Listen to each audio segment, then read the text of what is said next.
Pascal. You are now rocking with that dude Pascal. We be going wild, Haitian in the building, so original. Got the haters catching feelings. Get your hands up to the ceiling and keep them held high. Cause St. Louis isn't ready. Forget about it, goodbye. Hold on, we just saying hi. Five somebody, rise up. Weekdays, catch us live. Somebody, let's go. Good afternoon, everybody. Good evening and good morning. Welcome to the Pascal Show. Hope you guys are all doing well out there. Hope this show finds you in good spirits because we need that more than ever nowadays. And we have got some things to talk about. Okay, guys, here it is, guys. There is a lot that we need to look into in this particular case. And the reason why I say that is because there's 896 pages. Yeah, 896 pages to look through. I just want to make that abundantly clear. 896 pages. They really are doing their due diligence with this case. I'm going to keep it a buck with y'all. All right. So 896 pages. I'm going to tell you right now, there's a reason why this is part one.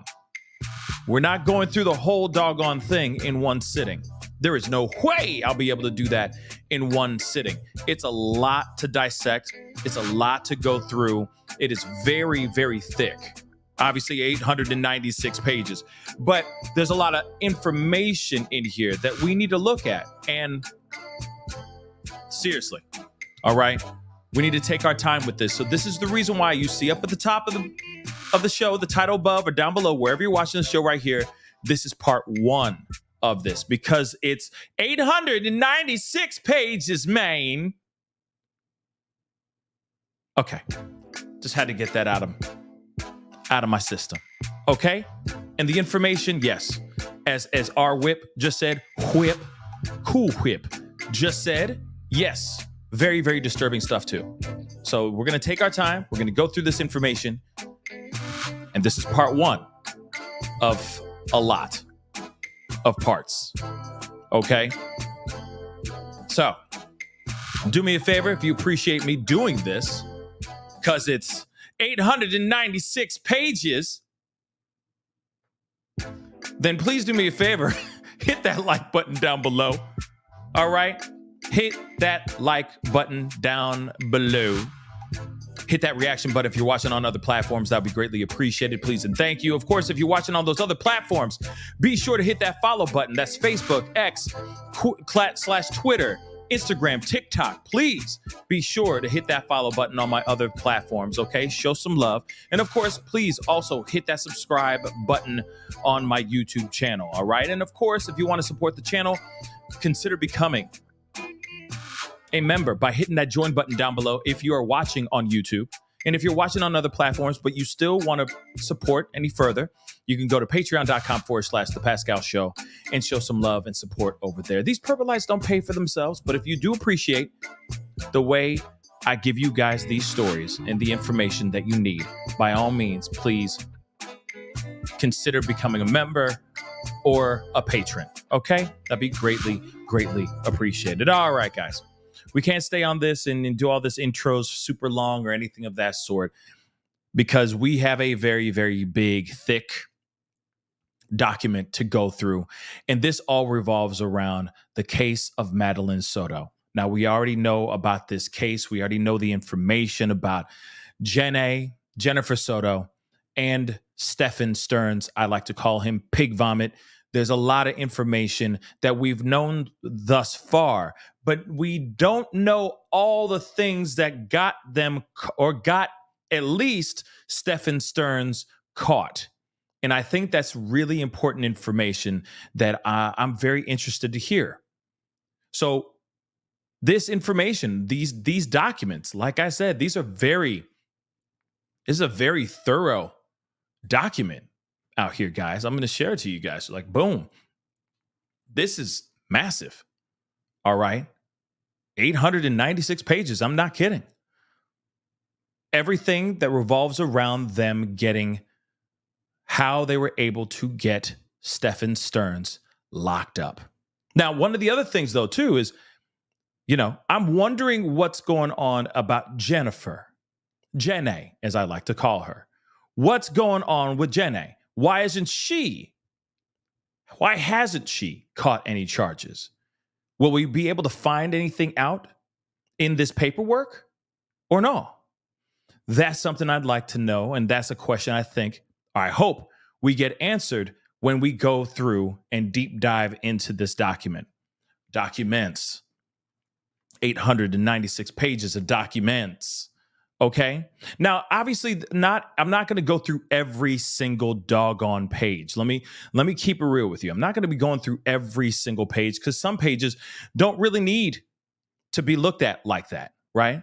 Some pages don't need to be looked through. So we'll be combing through a bunch of stuff. In fact, I'm kind of choking up the bat, if you will, to 20 some odd pages into these documents, because that's when we start hearing more information about the police narrative, what they were doing as far as investigation, the sworn testimonies that were done, that were made by Pig Vomit and Jenny. We're going to hear all that information as well, what police wrote down, right? And it's pretty insane. But one thing I do want to point out, which just popped in my head, so I want to pull this up before I forget, because I'm sure, we may not get straight to that part quite yet, but, oops, I'm wrong. Hold on.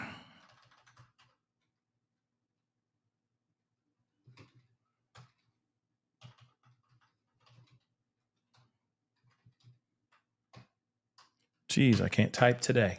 Sorry about this, guys. There is some information that I think that you guys will appreciate. And I think we should just get straight to the point on that piece of information, because honestly, I think that we need to know a little bit more about this. Hold on one second.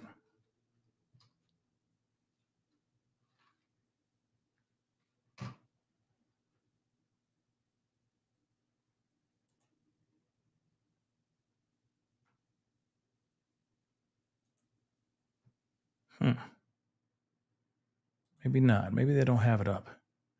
I could have sworn they had this thing up, and now I don't see it. Well, forget it.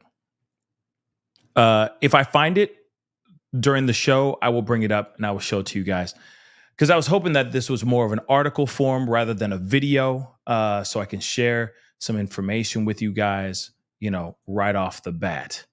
Actually, I think, nope,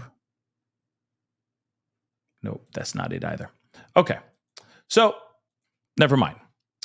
But still, there's some information that we're going to be looking at, okay? And of course, I'm going to tell you this right now. I am going to be doing a lot of code words. If I stumble upon some words that might be triggering and all that stuff, I'm going to have to use code words, okay? There is a lot of redaction in here, and some things I'm probably going to have to look at before I show you guys the page, just to make sure all things are actually redacted properly from the documents, because some pieces were not fully redacted, just so that you guys know and you guys are fully aware of what's going on here as well. Okay. And still, no matter what, this is absolutely a heartbreaking case. Still absolutely crazy, the information that has been out here. Of course, we already know the end result to a certain extent, but we still don't know exactly how Madeline left this planet, in what manner. Now, they're saying that there was some sort of restriction, if that makes any sense, around the neck area. But at the same time, I think we'll be stumbling upon that when we get there, right? The information there. But still, it is still absolutely amazing, absolutely crazy. I'm sorry, not amazing, but crazy that this has gone down the way it went down. But real quick, Melly, thank you so much for your support and being a member for the past 22 months. 2 months. Now YouTube is playing. I've been around longer. Always appreciate the great content. You a real one. Thank you so much. I appreciate that so very much. And of course, thank you so much, Melly, for gifting one membership. I appreciate it. Thank you so much for getting this show started off on a nice on a good foot. Okay, so I do really appreciate that. All right, so let's get into this because we got many miles to go before we sleep, many pages to go through before we end this show. Okay, and I do agree, Jackie. Jenna ain't good. She ain't no good. Both of them ain't no good. And I'm curious as to, again, why she has not been locked up too. And I keep wondering, is there going to be some information in here that exposes the reason why she is not locked up right now? But let's get into some of this stuff. Yeah. All right. Let's get it popping. So I'm going straight into incident report. Okay, this is like 28 pages in. All right, just so you guys know, so you're not like super surprised. Like, why did you hop up 28 pages? I don't know if you guys want to see all that other fluff in the very beginning. I think the meat and potatoes is what matters. So we're going to get straight into it. All right, I'm sure that there are other content creators reading through every single page of all the 896 pages, but I'm going to try to get through to the parts that really matter to the case 100%, right? So, background. On February 26, 2024, at approximately 18:53 hours, the Orange County Sheriff's Office received a call for service reference a missing juvenile.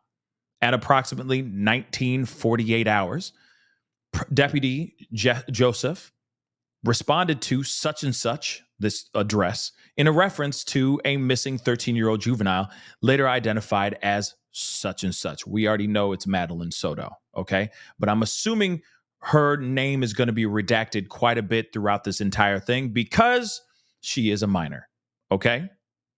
So, Deputy Joseph made contact with Madeline's mother, Jenna, who advised the following in a verbal and sworn written statement. On the 26th of February, approximately 800 hours, 8 a.m. in the morning, she observed Madeline getting dressed for school. By the way, red flag already. Red flag on the play. Red flag on the play already. Remember, she said she ain't never been there. Remember? She didn't see her getting ready. She didn't see her getting dressed, remember? In the other interviews that she's done. Now she's saying, according to police, this is all here, written right here as a sworn written statement, that she observed her getting dressed for school. Let's continue on. Approximately 8:30 a.m. Jenna's boyfriend, Pig Vomit, took Madeline to school and dropped her off near the intersection of Town Loop Boulevard and Hunter Parks Lane. At approximately 1600 hours, 4 o'clock p.m., Blank went to this high school, I guess, and I'm thinking it's Jenna, went to this school to attempt to pick up Madeline. However, Maddie never came out of the school. I guess they searched the area for Madeline, and after not finding her, she went to this address. Deputy Joseph made contact with Stephan Stearns, Pig Vomit, who advised the following in a verbal and sworn statement. Again, verbal and sworn statement. On February 26, 2023, at approximately 8:25 a.m. to 8:40 a.m., Stephan, Pig Vomit, dropped Maddie off approximately 1 block away from her school. Stephan watched Maddie leave his vehicle and walk in the direction of the school. As Stephan was driving away, he saw what appeared to be Madeline searching through her book bag. Stephan did not think of anything. Did not think anything of it due to Madeline usually looking through her bag to find headphones so she could put them in before going to school. Stephan then drove to a vape shop. Remember, he said, I need to get some vape juice. So he went to go get some vape juice. However, it was closed and he drove to his residence. He went back to his crib. Stephan was home for approximately 1 hour before he traveled back to the vape shop. So I guess as his story goes, he went there. It was closed because it was too early in the morning. So he went home, waited it out, and then went back to the vape shop. After buying vape juice, Stephan returned home and hung out with Jenna, I guess. Somebody. Stephan went out to run errands and returned home at approximately 14:30 hours, so 2:30 p.m. Deputy Joseph then responded to this particular location with an Orange County Sheriff's Office K-9 unit to collect a clothing article belonging to Maddie and headed back to the intersection of Town Loop Boulevard and Hunters Park Lane, which was the last known location Maddie was seen, and began to track. The track yielded negative results. We already saw that. Remember, he was out there. We saw the dog walking around, pooping 4 times, sniffing things, having a grand old time, just dropping deuces everywhere, and came up with bupkis. Absolutely nothing. Why? Because the kid was nowhere in that area, nor was she ever in that area to begin with. They were lying right off the bat. Deputy Joseph then responded to this location. The track yielded negative results. Maddie was described as 5'1", approximately 110 pounds, with blue eyes, fair skin, and blonde hair. According to Stephan, pig vomit, and such and such and such and such, and Jenna. I'm assuming Jenna because let's be real, she is not a suspect right now. Maybe that's the reason why her name is redacted as well. Interesting, because he is the bad guy right now. Sole bad guy so far. So according to pig vomit and Jenna, Maddie was last seen wearing a green hoodie, black shorts, and white Crocs. Now remember, in the body cam footage, he was sitting there saying, wasn't she wearing such and such? And then she said, no, she was wearing this. She was wearing these clothes. Remember? But it's interesting because how would she know that if she was at work? If she claims in these interviews that she wasn't there to see her get dressed in the morning. But according to this police report, she saw her around 8 o'clock in the morning getting dressed. So she knows at least what she was wearing, right? Interesting, right? But moving on. So blank was entered into, I guess Madeline was entered into the M resource, I guess emergency resource, and later entered into teletype as a missing endangered juvenile by Gleisner 2314. Madeline's bolo, okay, and her number was this too. So Deputy Joseph contacted the on-call domestics crimes detective. It should be noted personnel assigned to the domestic crimes squad conduct missing persons investigations. Detective Hunt was notified and coordinated the initial patrol response, subsequently advising Deputy Joseph to route the report to the missing persons squad.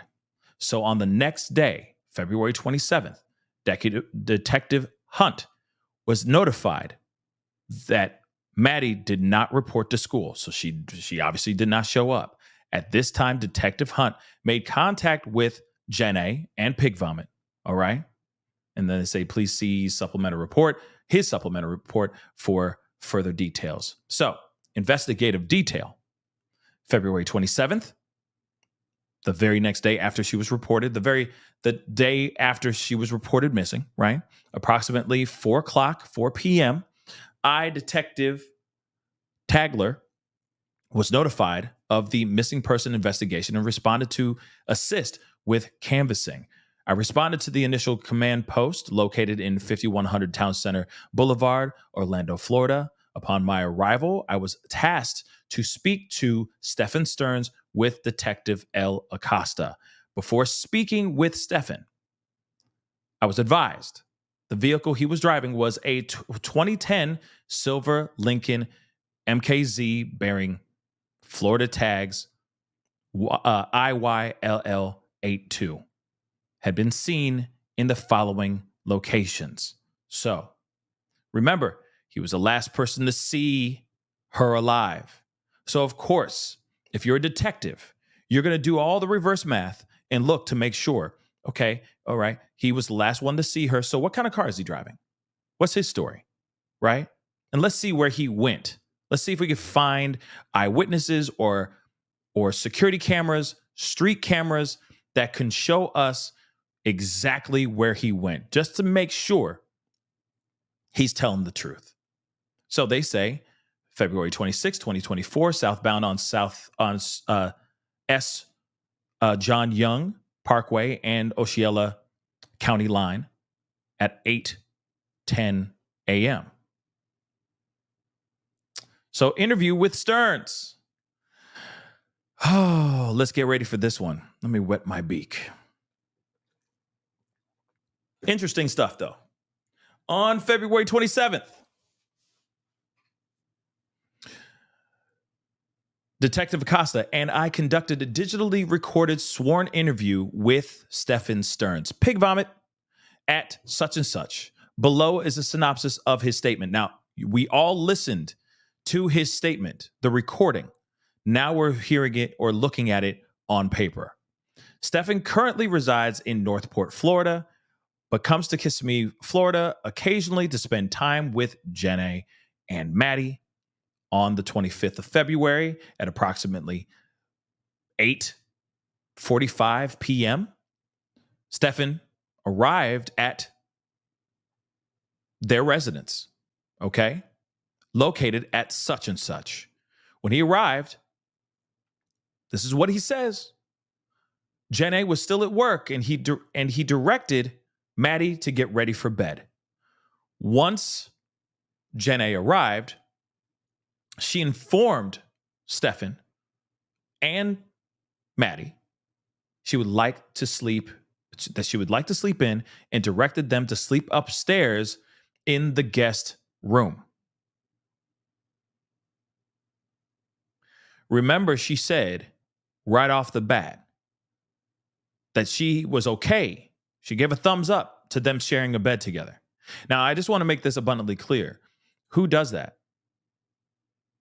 Like, it's one thing if you're like, my biological daughter had a bad dream, so I'm going to go lay with her until she's not scared anymore. Or it's a storm outside. There's lightning and thunder and she's scared. Or she heard a weird bump in the night and she just wants to make sure that she's around somebody safe. My biological child.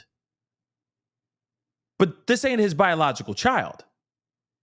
I could see like, I'll sleep on the floor maybe or something like that. You know what I mean? I'll sleep in the chair in the room with you with the door wide open or something like that. But what?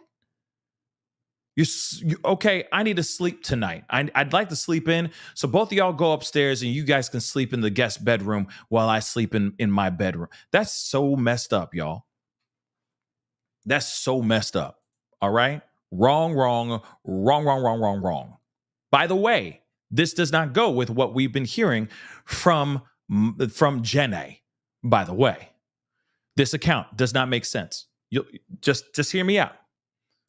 So he says, he directed her to get ready for bed. Once Jenna arrived, she informed Stephan and Maddie that she would like to sleep in and directed them to sleep upstairs in the guest room.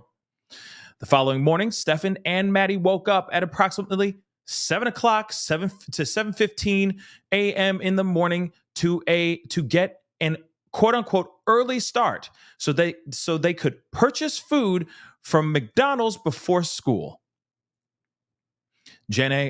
Maddie and he left the residence around 7:30, 7:45 a.m. Notice the time here, and headed towards McDonald's, located at 14001 Town Loop Boulevard, Orlando, Florida. On the way to McDonald's, Maddie fell asleep. Okay, slept the entire time. And once in the area, Stephan asked her if she still wanted McDonald's, to which she stated she did not. Let's just dissect that moment just a little bit, just a skosh, shall we? Remember what we just saw a second ago. This is what the mama said. According to the mother, at approximately 8 a.m., she observed Madeline getting ready for school. At approximately 8:30 a.m., that's when Stephan took her to school and dropped her off near the intersection. Let's go back down to where what Stephan says here. Stephan says, okay, at that they woke up at 7:15 to get an early start so that they can purchase food from McDonald's before. They left the residence around 7:30 a.m. 7:30, 7:45. Mama said she saw her daughter getting ready at 8 a.m. Make that make sense. And then he wanted to go and take her some McDonald's breakfast. So he drove past McDonald's after she said she didn't want any McDonald's. She didn't want the McDonald's. She was Gucci. She was good on it. She didn't need that. She was good, right? And headed towards the school. Stephan dropped Maddie off at the right side of the road near the community south of the State Road 417 overpass between 8:20 a.m. and 8:40 a.m. All right? Within those 20 minutes. All of this is not true anyway. According to Stephan, pig vomit. Maddie was going through a quote-unquote phase, which led her to be embarrassed of his vehicle and did not like to be dropped off at the school in it. Maddie then informed Pig Vomit she was going to go hang out with her friends, and Stephan did not question it since it was not unusual for kids to hang out before school. Stephan let Maddie out of the vehicle and told her to have a good day. I love you, which she replied, thanks, love you too. All of this is fake news, by the way. All of this is a lie. Stephan turned around and watched in the rear view mirror as Maddie rummaged through her backpack as she walked in the direction of the school. He turned around and watched her in a rear view. Do you know what a rear view mirror is for? So if you're driving like this and you're doing this, ain't that where the rear view mirror is? Ain't that where the rear view mirror is? This way? Not this way? Okay. I'm just saying.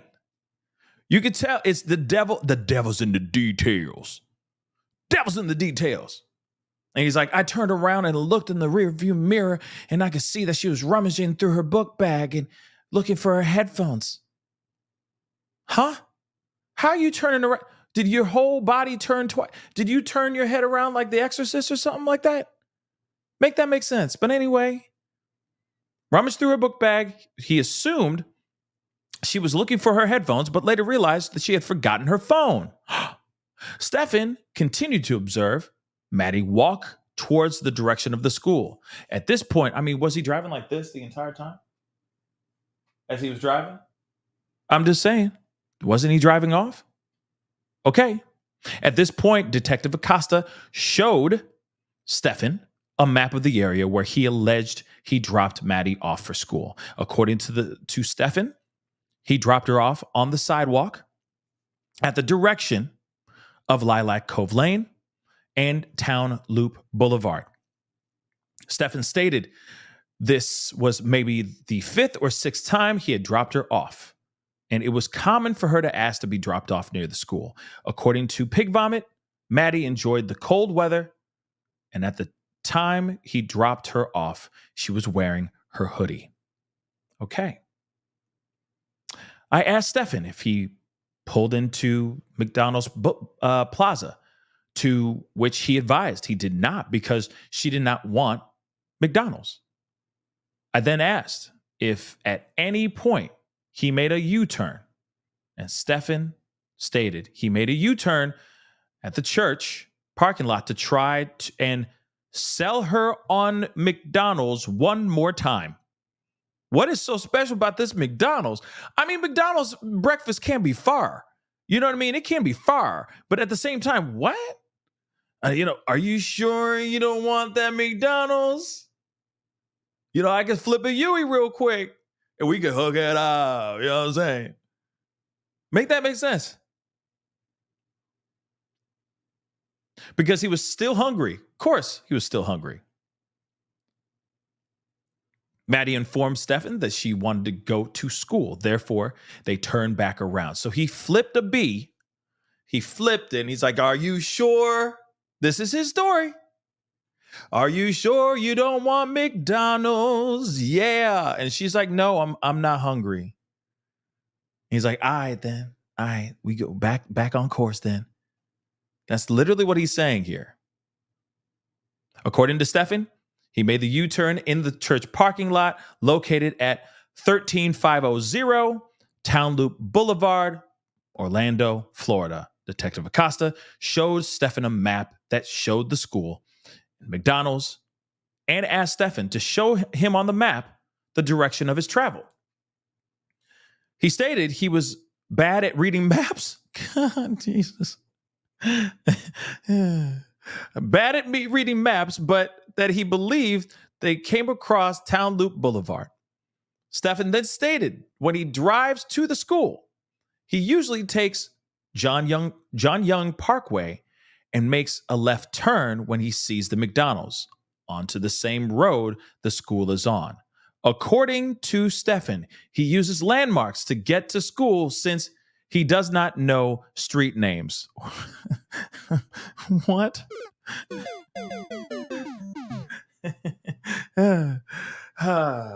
Okay. He doesn't use street names. He goes, yeah, at the third ditch next to that Piggly Wink.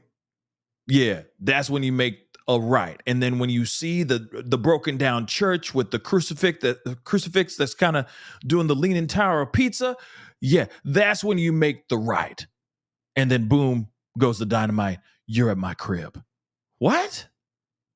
You don't use street names? You've driven this path how many times? With your crusty ass fitted hat? And you did what now? And then he said, I don't read maps? The what?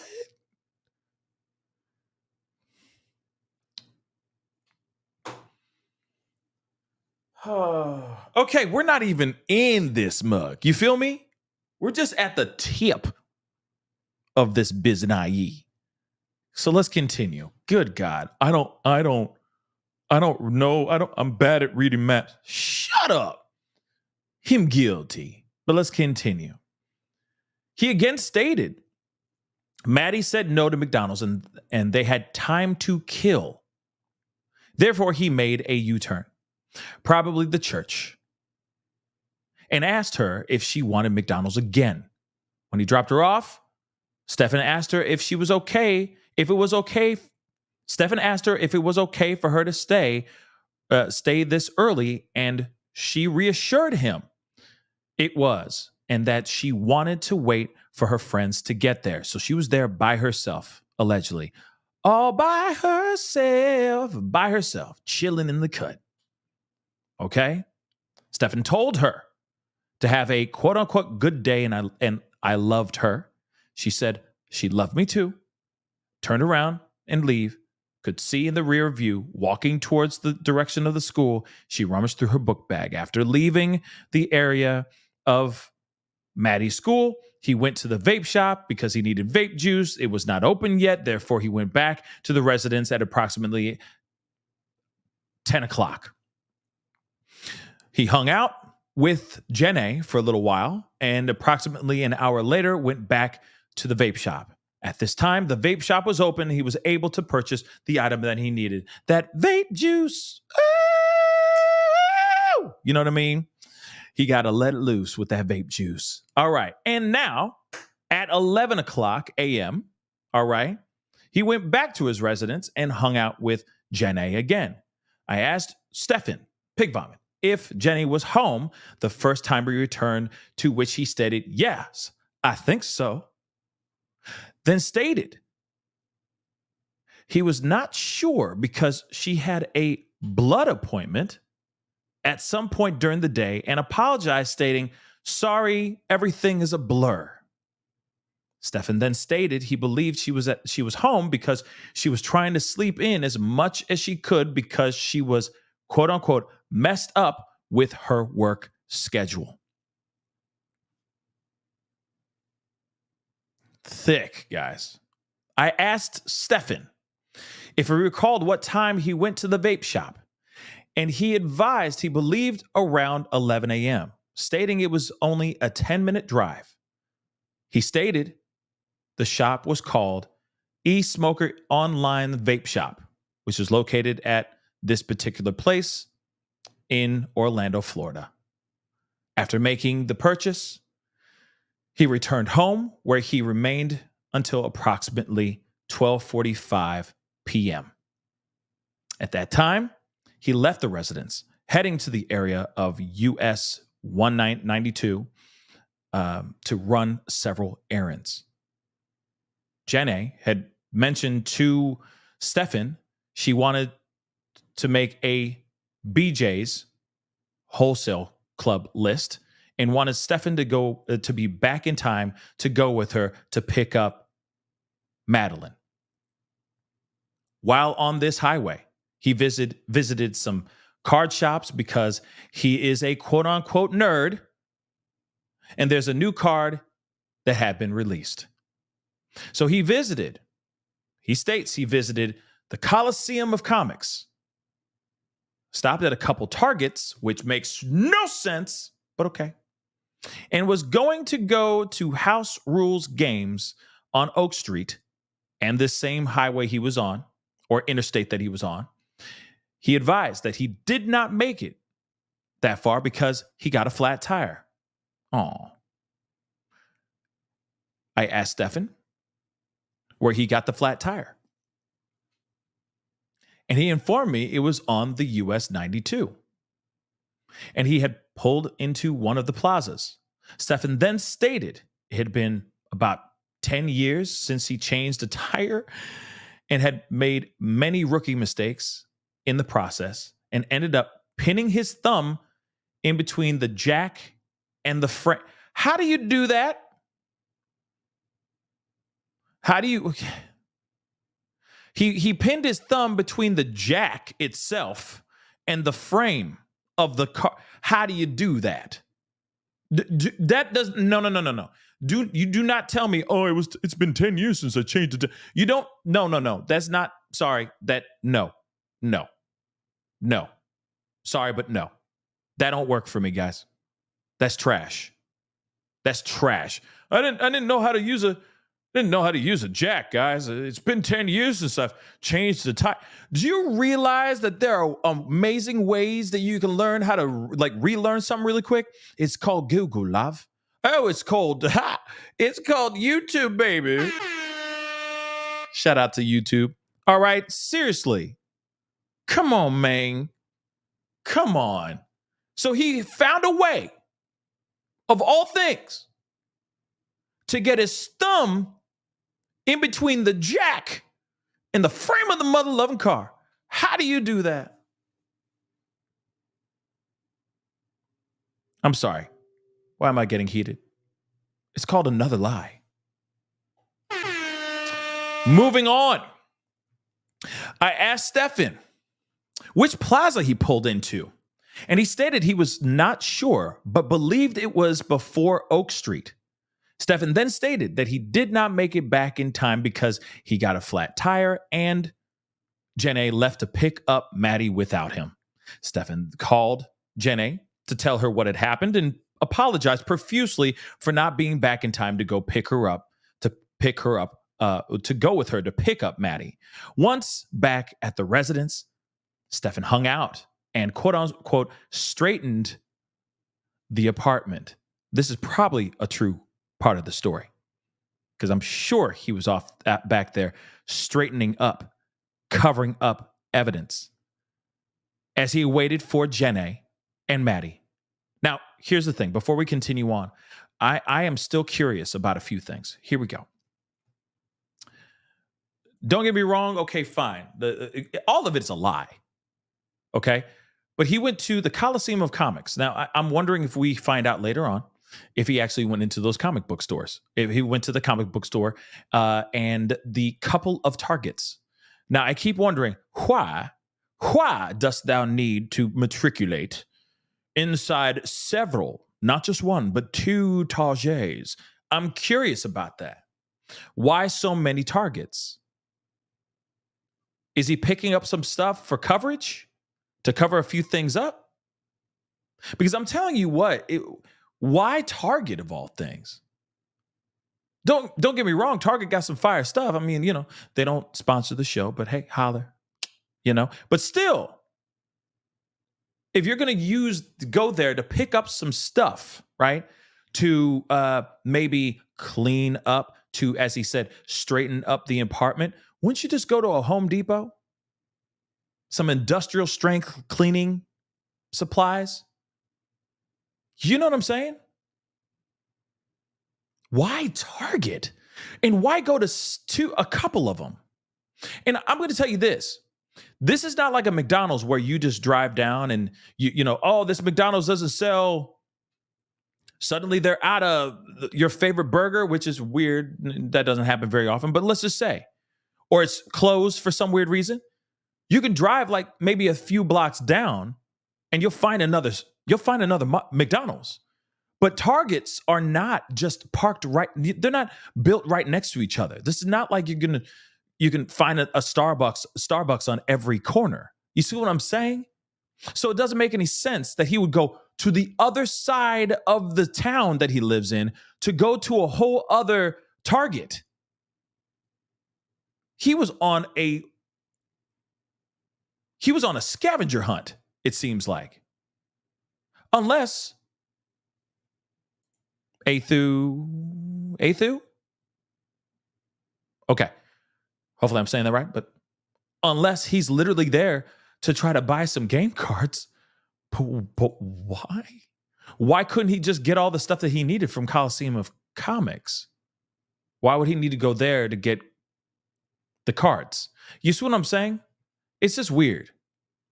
Yeah, I know he's a bona fide, self-declared nerd, but at the same time seems so odd. But then he had enough time. His tire blew out. He changed it. It's been 10 years. He stuck his thumb and jacked up his own thumb. Get what I did there? And then he got home. But when he got home, it was already too late. Madeline was already going to be picked up by Jenny at that time. He apologized profusely. And so he stayed home.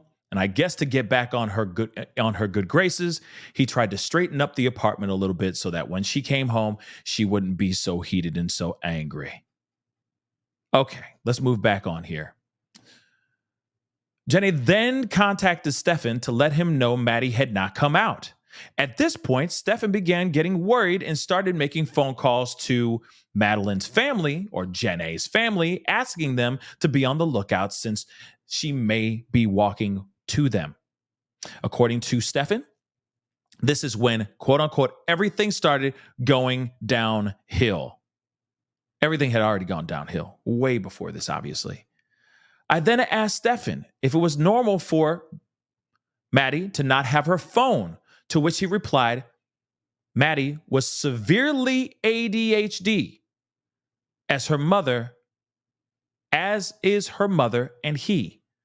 Stephan advised due to this, it was not unusual for her to forget her phone. I asked Stephan if she was on medication for ADHD, and he stated normally she took medication Normally, she took her medication, but had not done so the week prior due to being at her grandparents' residence for most of the week, resulting in Maddie being very spacey. Stephan then stated.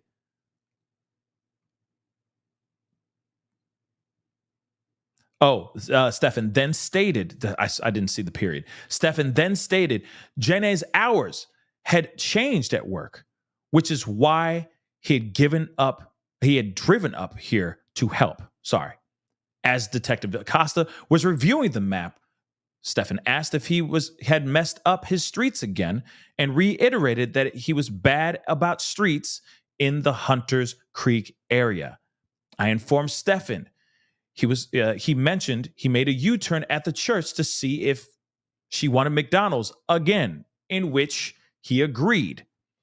I asked Stephan if he had gone anywhere else since they had, quote unquote, time to kill, to which he stated no. I asked Stephan if there was any reason why he would be back on John Young Parkway, and he stated when they tried going to the McDonald's the second time, he would have made a left instead of looped around, or made a left instead and looped around. I asked Stephan to show me on the map what he was referring to. He stated he was originally going north on John Young Parkway, turned left at the McDonald's, the Town Loop Boulevard towards the school, and made the U-turn at the median located at Lilac Cove Lane and Town Loop Boulevard. Stephan then went back to McDonald's with, quote unquote, still time to kill. And she again stated she did not want McDonald's, so he gave her a cheese Danish pastry he had from home. He had snacks? Okay. Stephan headed north on John Young Parkway, turned eastbound on Town Center Boulevard, and made a right towards the school. I asked Stephan if he recalled what time he dropped her off. He advised he estimated it was around 8:20 a.m., between 8:20 a.m. and 8:40 a.m. I asked Stephan if he had the Google Maps application on his phone, and he advised he did, but he was not mapping at the time. At this time, I asked Stephan if he would mind if I looked at his map, to which he stated he did not, unlocked his phone, and handed it to me. As I reviewed his Google Maps, Detective Acosta confirmed once again the route he took that morning. Detective Acosta informed Stephan.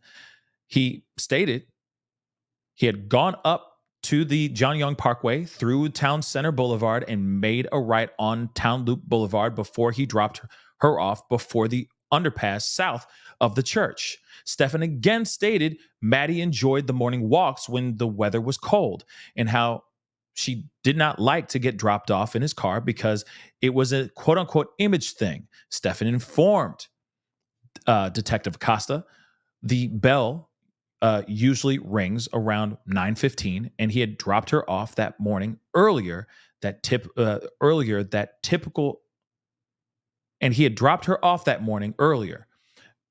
typical, since they had, quote unquote, made really good time. Stephan again confirmed watching Maddie walk towards the direction of the school. I asked Stephan if he would mind if I checked if he was logged onto his Google account, and he replied he was not logged on, but it was okay for me to check. While I looked through Stephan's Google history, Detective Acosta continued to speak to Stephan. Stephan advised Detective Acosta the morning he dropped off Maddie off to school, she had her school laptop, which should still be with her. Stephan described her backpack as black with grayish hibiscus flowers on it.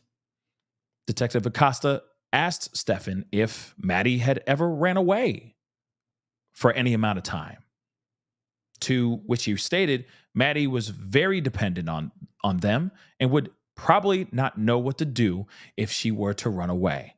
Stephan also stated Maddie was not the type, I think, is kind of cut off, was not the type to run away, and that she was a good kid.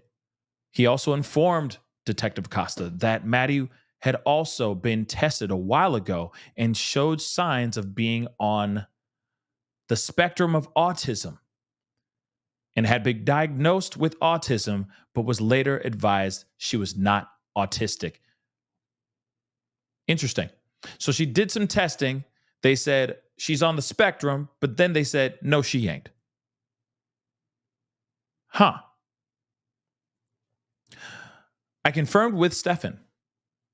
He used Google Maps for the directions, to which he stated, yes, go places, search addresses, look at store hours, write reviews. It's a pretty new phone, though.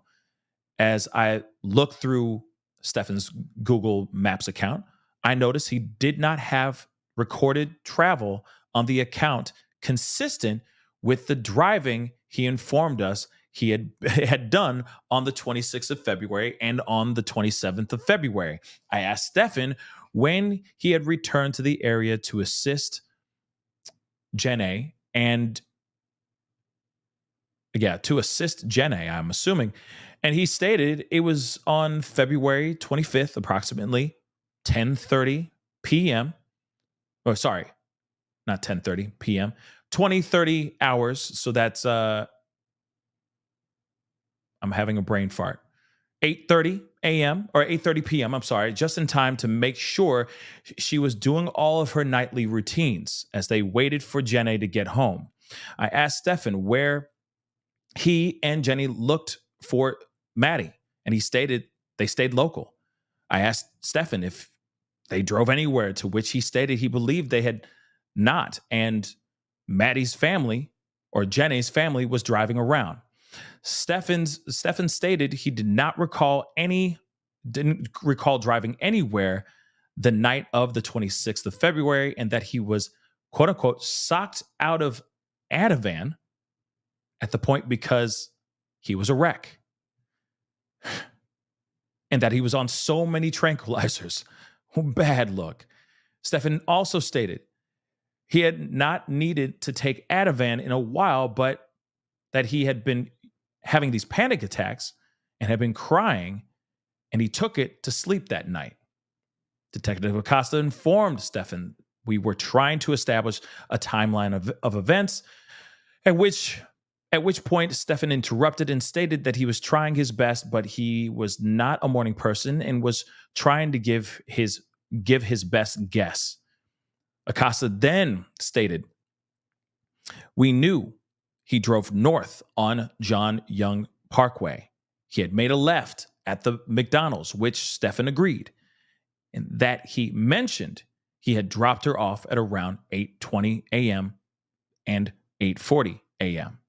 Acosta asked Stephan what time he believed he made the first left at McDonald's, which he stated it was either 8 a.m. or a quarter after 8 a.m. Acosta showed Stephan the map, the direction he stated he traveled, which he again confirmed. Acosta pointed out to Stephan the direction he continued to mention he had traveled was northbound on John Young Parkway. Acosta then asked Stephan why his vehicle was seen traveling southbound in the direction of Kissimmee. Stephan stated he was sorry and that he had forgotten about his quote-unquote gate clicker and had driven back to his residence. Man, come on. Stephan advised he went through the front gate and had to use his parking pass to grab the clicker, and that he provided the wrong times because he was not a morning person. Okay. Stephan stated he had almost arrived at the school and that, quote unquote, they had plenty of time to kill, which is why he rushed back to get the gate clicker. Oh, this is bad. I asked Stephan if when I looked at the surveillance for the complex, it was going to show him entering the front gate and Maddie in the front seat. And he stated yes. Acosta asked Stephan if he could not have just waited until after he dropped off Maddie to get his gate clicker, which he stated he could have, but he liked coming to the complex through the back gate because sometimes they were busy in the front gate and it was better not to wait in a long line. Oh my God.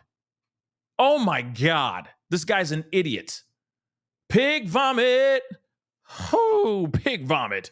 Let's continue on. At this point, I noticed Stephan's phone only contained minimal data on his call history and appeared as if some of the messaging applications had never been used. Ooh. I stepped away for a second as Acosta continued to speak with Stephan. While I had walked away, Stephan informed Acosta that he had made a joke to Maddie the morning of the 26th about her Crocs, since she wore Crocs and socks. He described Maddie as a very good girl, who brought a lot of joy and did not feel the same with it, and it did not feel the same without her around. Stephan stated Maddie had been so happy and she had been looking forward to him visiting and all of them being together.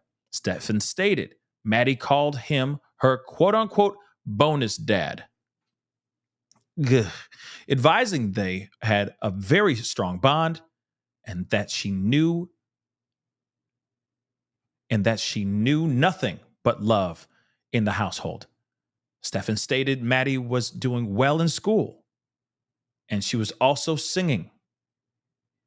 He then stated Maddie had sang for him, and it reminded him of the movie Sister Act. And he told her he was very proud of her.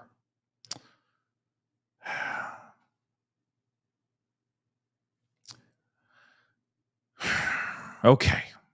I returned to speak with Stephan and asked him if he would unlock the phone again, which he did. I asked Stephan if he had stated did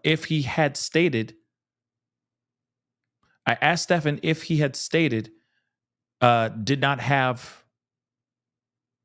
I asked Stephan, I guess he had stated he did not have his phone the morning he dropped off.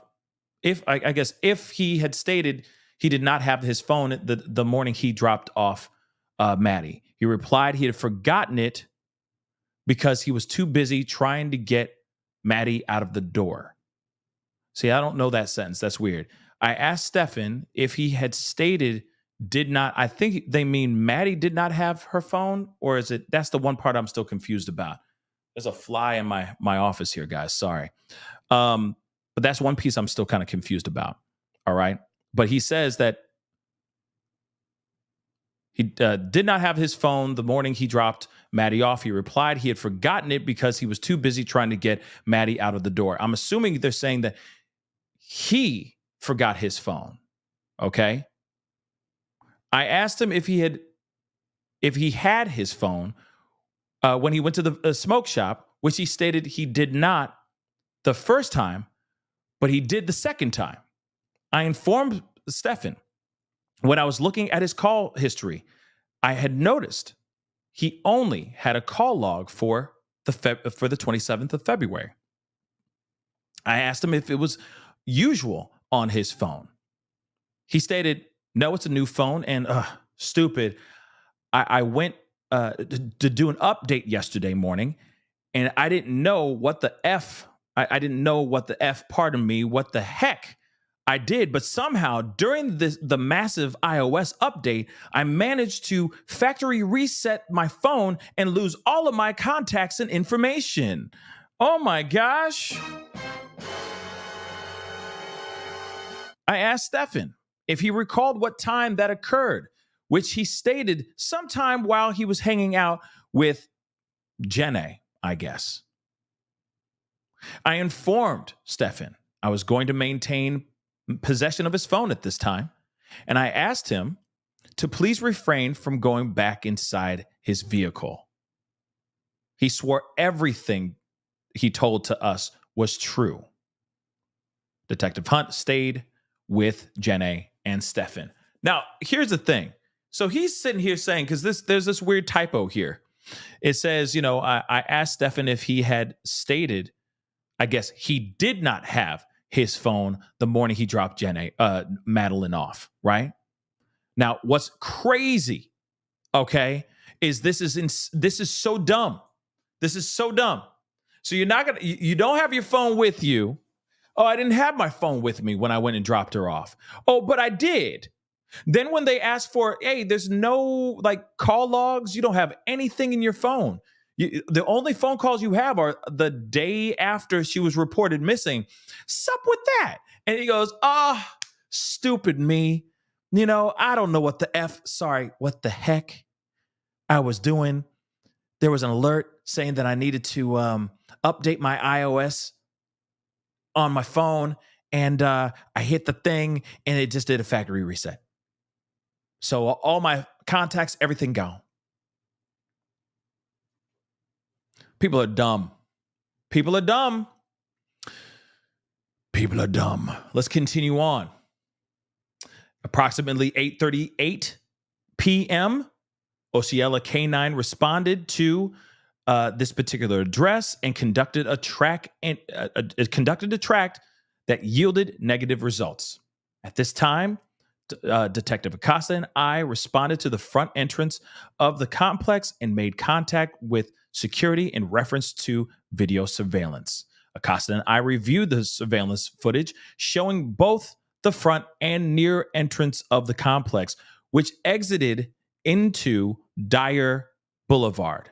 In the surveillance footage, I observe a male wearing a red shirt leaving the complex at 8:10 to a 2010, the Army time and all that stuff, leaving the complex in a 2010 silver Lincoln MKZ through the rear gate at 7:50 a.m.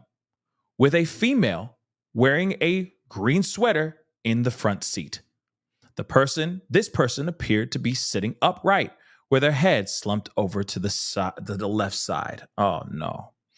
At 8:19 a.m., I observed a male wearing a red shirt enter the complex through the front gate near North Hoagland Boulevard in the same silver Lincoln, with someone in the front passenger seat wearing a green sweater and once again slumped over. At 8:31 a.m., the male wearing the red shirt left the complex in that same Lincoln through the near gate with a female in the front passenger seat completely slumped over to the left. So let me get this right. We see him leaving the complex in his car in the rear gate with Maddie in a green sweater in the front seat. She's sitting upright, but she's slumped over to her left side. So she's leaning this way towards the driver's seat. About 30 minutes later,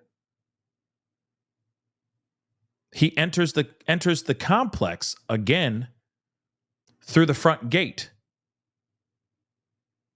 She is still in the front seat 30 minutes later, but this time she's slumped over, still slumped over. Then about 11 minutes later, she is seen again in the front seat still. He's leaving. Okay, wearing a complex,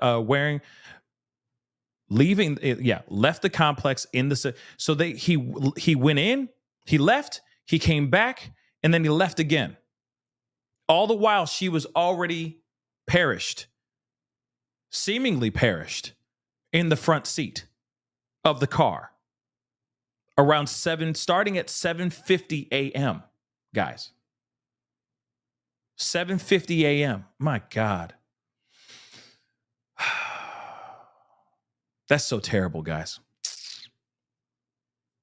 There's a lot of evil in the world, but there's a lot of good in the world. We got to remember that. There's a lot of greatness in the world. A lot of good people out here trying to do good.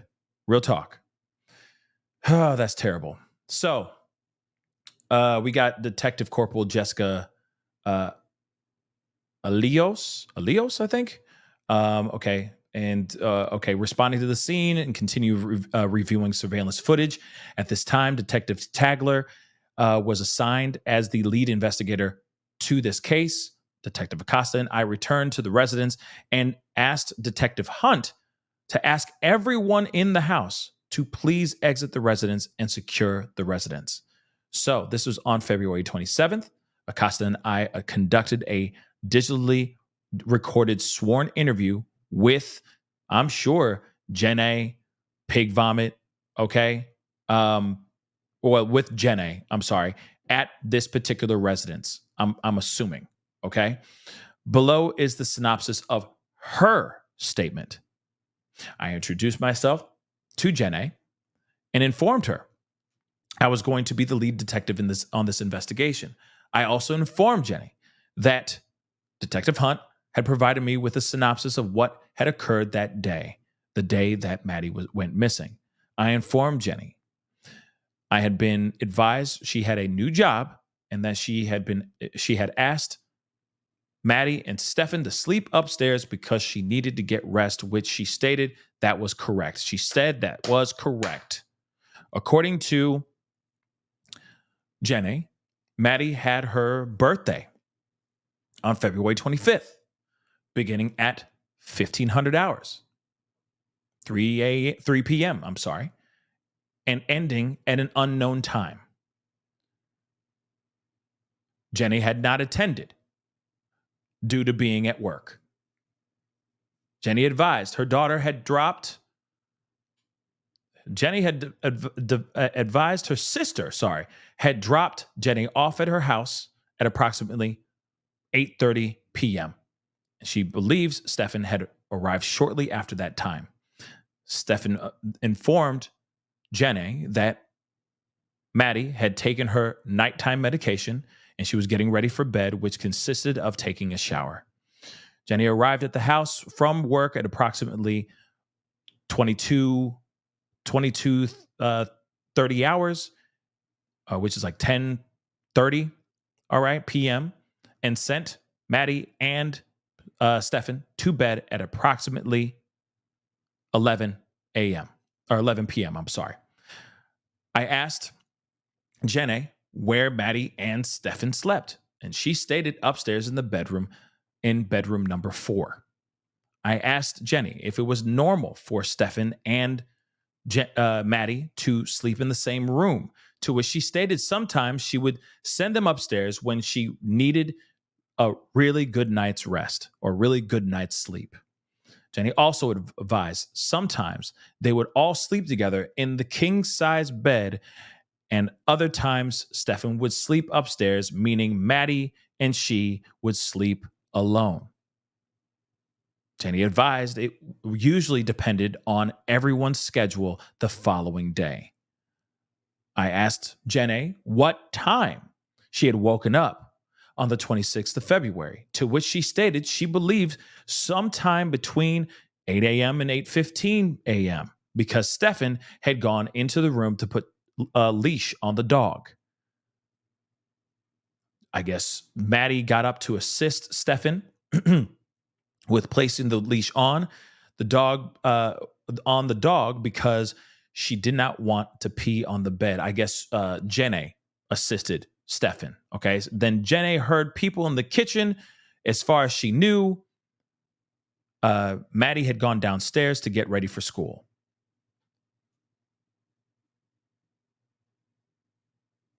Jenny then stated Maddie had a makeshift room in the living room that had a television, a desk, a dresser, and a bed. This was in the living room? What? Okay. Maddie only used this room to hang out and would never sleep there. I asked Jenny if she visually observed Maddie on the morning of the 26th of February, to which she stated no. We heard earlier she saw her. But okay. I asked if she had seen Jenny, or I asked if she had heard her, and she stated she heard people in the kitchen, but was not sure if it was her specifically. Maddie then stated the last time she had physically seen Maddie was on the 25th of February at 11 p.m. when she had sent her to bed. On the 26th of February, Jenny got out of bed at approximately 9 a.m. and left the residence around 9:30 because she had a doctor's appointment scheduled for 10:15 a.m. Jenny returned home between approximately 11 and 11:15 a.m. and believes Stephan was home at this time. I asked Jenny what she and Stephan did when they reunited at the residence. She stated they had chatted for a little bit and she asked what happened. I asked what she meant. And she stated Stephan had called her on at around 18 a.m. to let her know he and Maddie had not gone to McDonald's as planned. According to Jenny, Maddie and Stephan had planned to leave early and have a special breakfast at McDonald's. And he would then drop her off at school early because she wanted to arrive early. A special breakfast at McDonald's? What? Like, what? Is it like candlelights and a violinist playing for you or something like that? What the hell is this? Stephan told Jenny that on the way to school, Maddie was very sleepy and she wanted to sleep, not get McDonald's, and just wanted to get dropped off. He also wanted to let her know he left his phone at home by accident and had gone to the vape shop, but they had not opened on time. Stephan waited for a while in front of the vape shop, and after they did not open, he went back home. After hanging out with Jenny for a little while, Stephan left again to go to the vape shop and to get what he needed. Jenny then asked if I wanted the name of the vape shop because she believed it might be helpful if I wanted to look at surveillance. I then told Jenny I was advised at some point Stephan had gotten a flat tire and he was not able to go to school with her. I asked Jenny to advise me how she became aware Maddie was not at the school. Jenny stated she normally left her residence at approximately 100 hours and waited about an hour for her to get out before the bell rang. She waited the entire time, and when the bell rang, she noticed Maddie was not one of the first to come out like she normally was. Jenny then realized she was holding up the parent line at approximately 100 hours. All right. And she drove away. She was not sure if Maddie knew she was going to pick her up. Therefore, she drove to this particular residence, a workplace located at this address, and checked on the way to see if she observed Maddie walking. When she arrived at this particular job, at this friend's job, I guess, she asked if Maddie was there. See how they messed that up? But anyway, moving on. To see if Maddie was there, to which she was advised it was still too early. So Jennifer then parked on Hunters Park Lane to see if she would see Maddie walking. At approximately 4:30 p.m., Jennifer knew Maddie should have reached her this particular office, so she went back to the office to ask if she was there and was told not yet. Jennifer then contacted Maddie's friend, such and such, and asked if she was with Maddie. This friend informed Jenny Maddie had not gone to school and that she was not in the first. This friend, what do you mean? We dropped her off close to school. She should have walked to school. Her friend informed Jennifer Maddie was not in any of their periods. Jenny then began to panic because she believed something was wrong. She emailed a few of her teachers, and one replied saying Madeline had not made it to his class and had not made it to school at all. Jennifer began to freak out and contacted 911. I asked Jennifer if it was common for Madeline to not have her phone, to which she stated it was common for her to forget it because she has ADHD, is extremely forgetful, and loses track of time.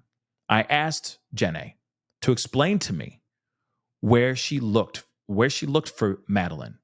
Jennifer stated, after speaking with this friend, she went to the school to confirm her attendance. However, it was already closed. She backtracked and drove back to this particular person's office. After Stephan heard Madeline did not show up, he went to this particular person's office as well. They all waited for law enforcement to arrive, and this friend's office, I think it's a family member's office, and they did not return home until they were done speaking with the police. I asked Jenny where Maddie's phone was at the time. She had gone to pick up Madeline, to which she stated she had taken it with her when she went to pick her up from school. She advised when Maddie forgot her phone, she would bring it to her when she would go and pick her up. Jennifer tried to look through her phone, Maddie's phone, while waiting for the police. However, she was in a panic and handed the phone to her sister and niece. They both went through Maddie's phone, and they did not see anything weird on her phone. I asked Jennifer where they looked for Madeline, which she stated was in the Hunters Creek area, and they returned home approximately at 2,000 or 2,000 to 2,100 hours. I asked Jennifer if they went back out after that, to which she advised Stephan had gone back out there in the middle of the night in her vehicle. I explained to Jennifer her residence was going to be secured and everyone was going to have to stay somewhere else for the night. I also explained Stephan's car would be towed to the sheriff's office for processing because Maddie was last seen in Stephan's car. Let's be real. You're doing all that work, right? You're doing all that, like you're the last person to see this person alive. What do you expect is going to happen, right? What do you expect, guys? Of course, they're going to be like, we need your car. We need it. They're going to want to have everything. And everyone's going to be looking at you with that hard side eye, right? So, of course, they're doing the reverse math and going, he is the last one to see her alive. So, what's up with that, right? Math ain't math, and so on and so forth. I provided Jennifer with my cell phone and asked her to let me know where she and Stephan were going to stay and explained to her she could call me at any time if she needed to speak with me. Second interview. Woo! Second interview with Stephan Stearns. Hold on, guys. We're going to take a brief break from all the reading and stuff. It's like Game of Thrones, print. You know what I mean? The print is like this. It's just itty bitty. Okay. But let me get this really quick too. Jackie M, thank you so much. Hi, Pascal. Thank you so much for going through this so deeply. I'll be watching closely. Thank you. I appreciate the support. I appreciate the love. I think a lot of people are in the house. I appreciate all y'all for being here and spending the time with me. We ain't done. We're still going through this. There's a lot going through here. Okay. There's a lot and it's insane. Now, one thing I do want to point out, one thing I do want to say, let me just say this. Okay. First off, before I say my opinion, because, I kind of cranked in the going into the information, just getting knee deep in this. But real quick, first off, hit that like button down below. All right. Your boy's working hard out here in these streets, giving you guys these documents. Like I said, this is only part one. We're going to be going into maybe it's going to be a 3-parter. I don't know. Okay. But please do me a favor. please hit that like button down below. This might be a six-parter. I don't know. There's so much going on in here. All right. But we're only going to get into the meat and potatoes of the documents. All right. So please do me a favor, hit that like button down below. It helps get the word out about this platform, about this show, all that stuff. And of course, do not forget to hit that subscribe button, please. And thank you. That would really, really mean the world to me. Okay. Now, what's very interesting about this, there's something about this that seems a bit odd. I'm still looking at Jen A hard. Okay? I am still looking at Jen A very, very hard. Okay? But there is something about the information she is saying so far. Hopefully, we're going to see another interview here very shortly. And I'm looking at that and I'm seeing all this information. I'm like, wait a second. You know what I mean? Maybe she doesn't know everything. Maybe she is innocent. We just have to put that out on the table, right? She may be innocent, dagnabbit. She may very well be innocent. And I know that doesn't sound very great for a lot of people. Some of y'all like, meh, how dare you say that? But think about that for a second. Maybe there's a possibility that she has no clue. Because he drove off. She was slumped to the side. He came back. She was still slumped to the side. He drove off again. She was still slumped to the side. And this all happened within 40 some odd minutes, let's just say in a bracket, right? So I'm kind of curious about that. Could there be a possibility that she knows nothing about the unaliving? But then again, she was slumped to the left in the car, which would indicate, unfortunately, that Maddie was no longer alive. So he had to have taken her out of the house somehow, right? Did she know? Did she have something to do with this? Like I said, I got so many questions, guys. So many. Okay. But this, like I said, me reading this does not exonerate, does not make this woman not innocent. Okay. It most definitely does not. I'm still side-eyeing her like a mug. But her narrative is very interesting. But let's not forget, we are also dealing with pig vomit who's lied through his teeth throughout this entire time. Okay? Lying through his teeth throughout this entire thing. So she could be doing the same doggone thing, but their timelines aren't timelining together, which is making it very, very odd, right? Very, very odd indeed. Let's continue on, though. Second interview of Stephan Stearns. So the next day, after the 27th, so that would make it the 28th, just so you guys know, all right? Doing the math for you guys. And I appreciate all the support. Seriously, guys. Thank you so much for the super chats and all that stuff. I really do appreciate it. It keeps this conversation alive. It keeps this platform alive as well. So thank you so much for the support.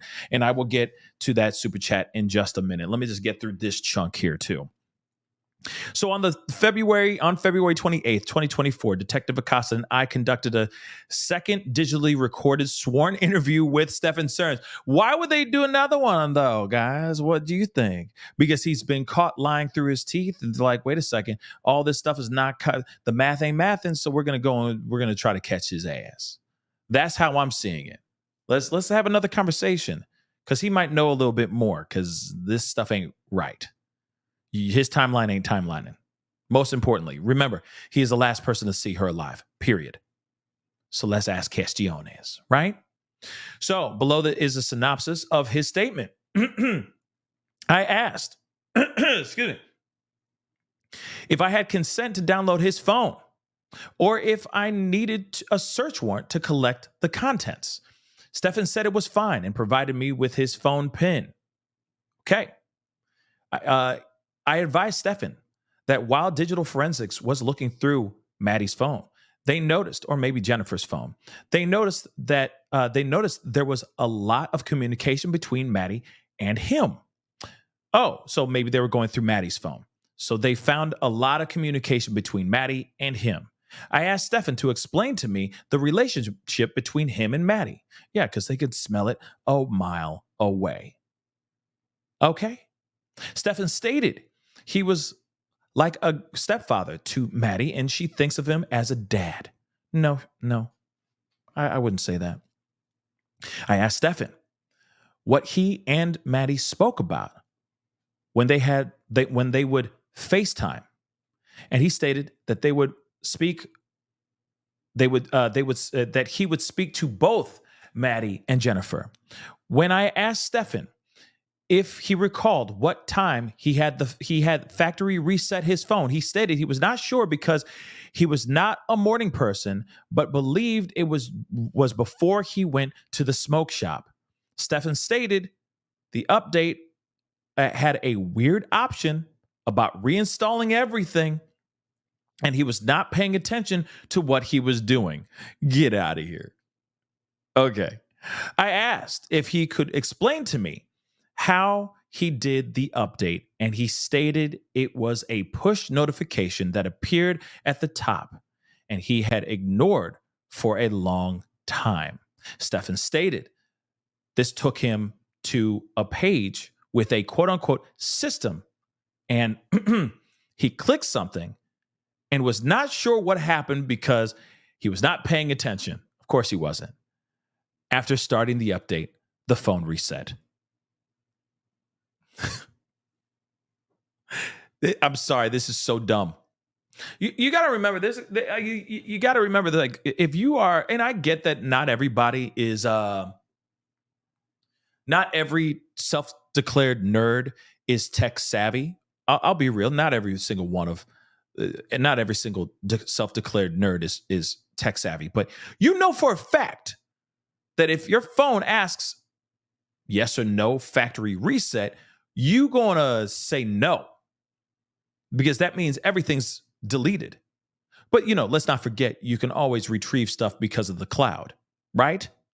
So the fact that he's sitting there trying to factory reset, he was just trying to be slick. And of course he's sitting there going, "Oh, I'm just not a morning person. I'm just, oh, she was an angel and we're just really concerned. I'm just not a morning person. Oh geez. Oh heck.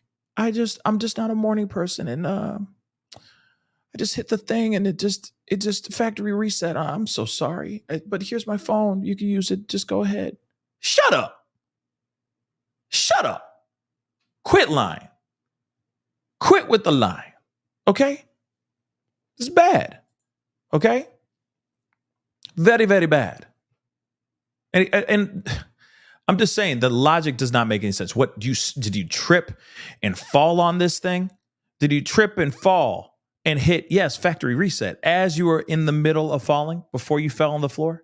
You hit everything and it said, "Are you sure? Are you really sure? Are you really sure?" By you saying, "Yes, this is going to give you the factory reset. Are you really sure?" And he's like, "Yes, I'm sure." You know what I mean? It just doesn't make any sense. His excuses are bad in this. Very, very bad. All right. I asked Stephan to explain to me what he did when he returned to get his key fob. Stephan stated he parked, ran inside to grab the key fob, got back in his vehicle, and left the complex for his morning mission. He said morning mission. He stated he dropped off Maddie at around 8:40 a.m. He drove directly to the smoke shop and waited approximately 5 to 10 minutes for them to open, but they weren't going to open. Now, were they? I asked Stephan if he went anywhere else after the smoke shop, and he stated he was probably driving towards the direction of home and did not recall stopping anywhere. I advised Stephan his vehicle was seen heading south again at 10 a.m. and asked him what he had done between the hours of 8:40 a.m. and 10 a.m. He stated he had been cruising around a little bit. He was cruising around a little bit. I love it when we're cruising together. That's what he was doing. Cruising. Okay? Listening to System of the Down. Okay? Or something like that. Get out of here. I told Stephan he had originally stated he had been at the smoke shop for about 5 minutes and headed home. He stated he may have been lingering in the area, but had made his way home. I advised Stephan I needed help explaining why there was an hour and 20 minute gap where he stated which he stated he was not sure what to say since it had been a normal day. That's your answer? I'm sorry. I'm going to go back to that in a second. Stephan again stated the smoke shop was supposed to be open soon, and he made his way there and was not in any rush.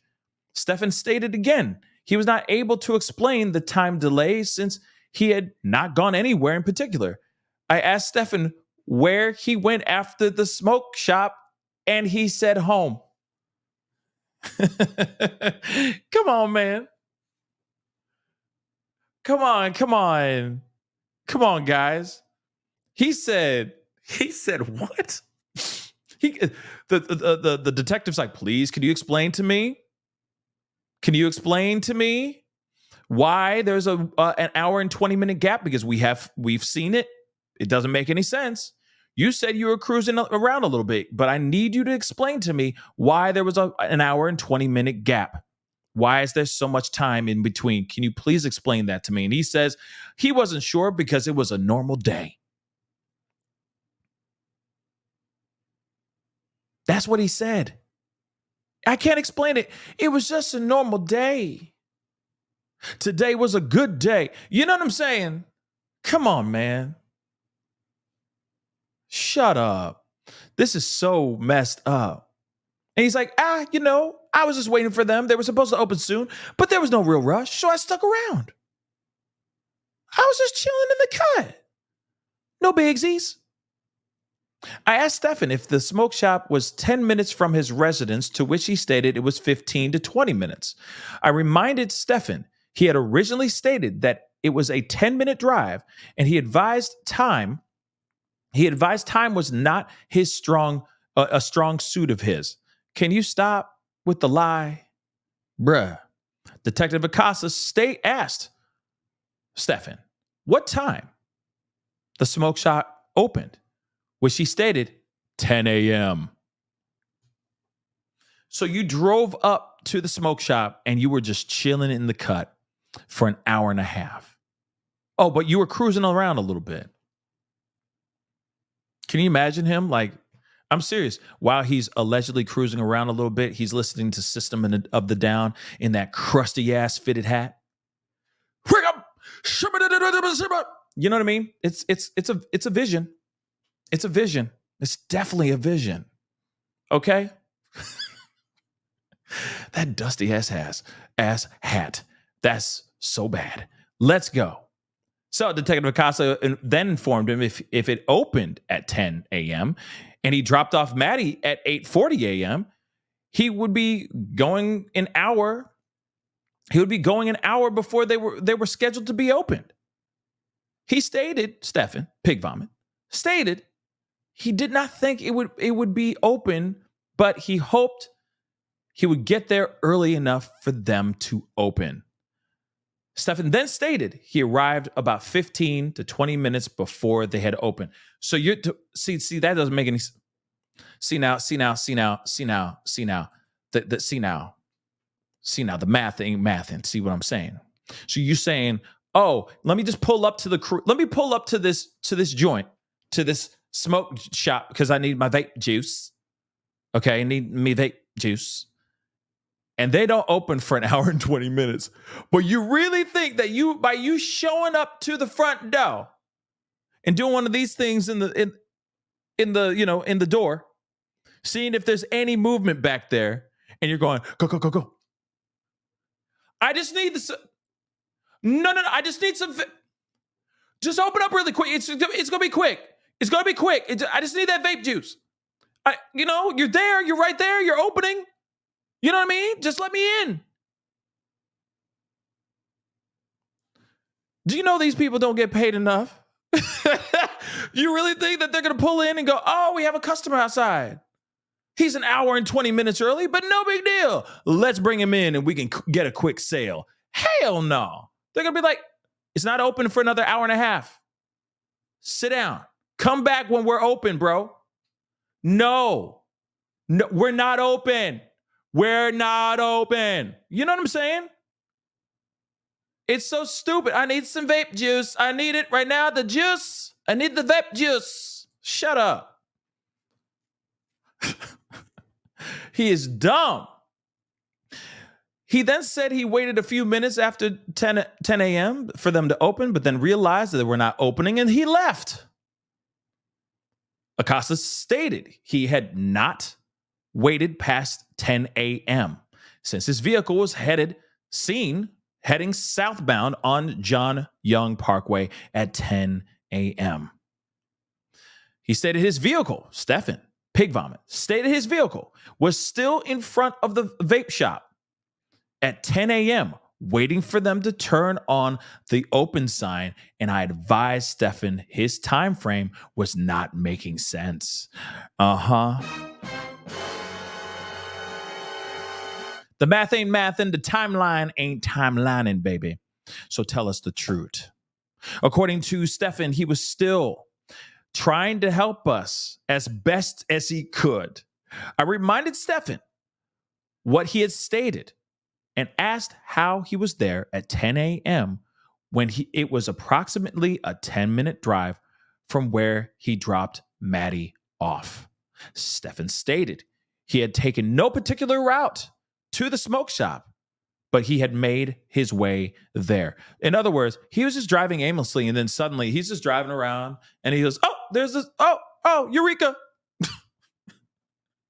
Mazel, there's the smoke shop. He just drove aimlessly and just the building happened to run into his car. You know what I'm saying? Boom. Wow. There it is. I was just thinking about getting some vape juice. This guy's dumb. According to Stephan, he was trying to help. Oh, sorry. I already just said that. I asked Stephan if he had issues with his with his memory, and he stated he was diagnosed with ADHD. Come on, man. I got to use that next time. You know what I mean? It's the ADHD. Yeah. He did not have his phone on him, and he was not sure of the time. Asked if he had a clock in his car. I guess Acosta or I asked if he had a clock in his car, and he stated he believed he did, but it was not his car.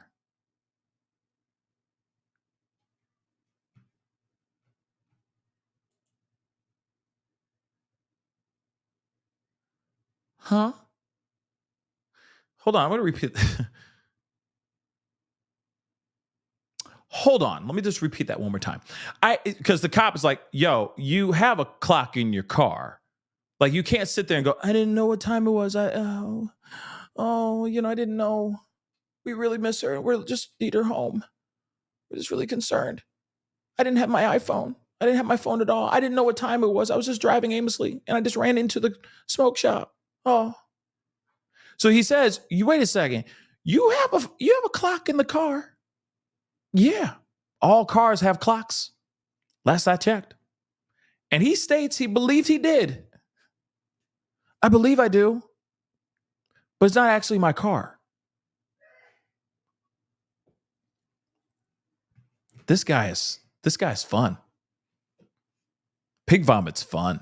I mean that in the worst way possible.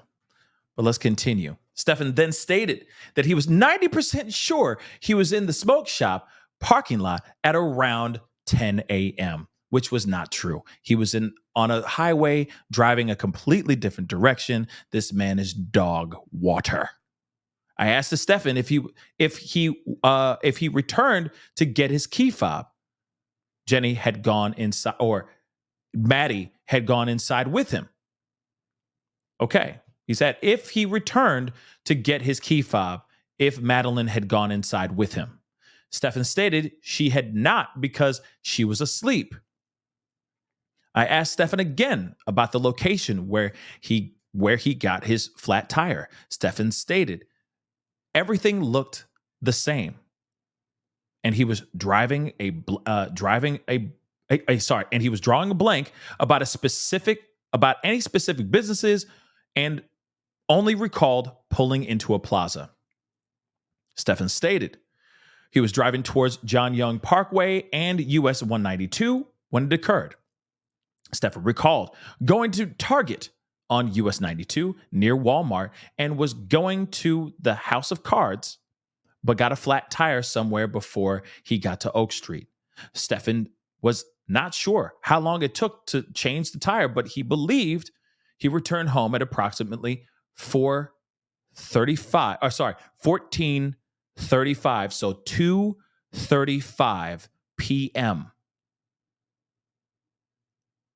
So he was driving aimlessly for hours,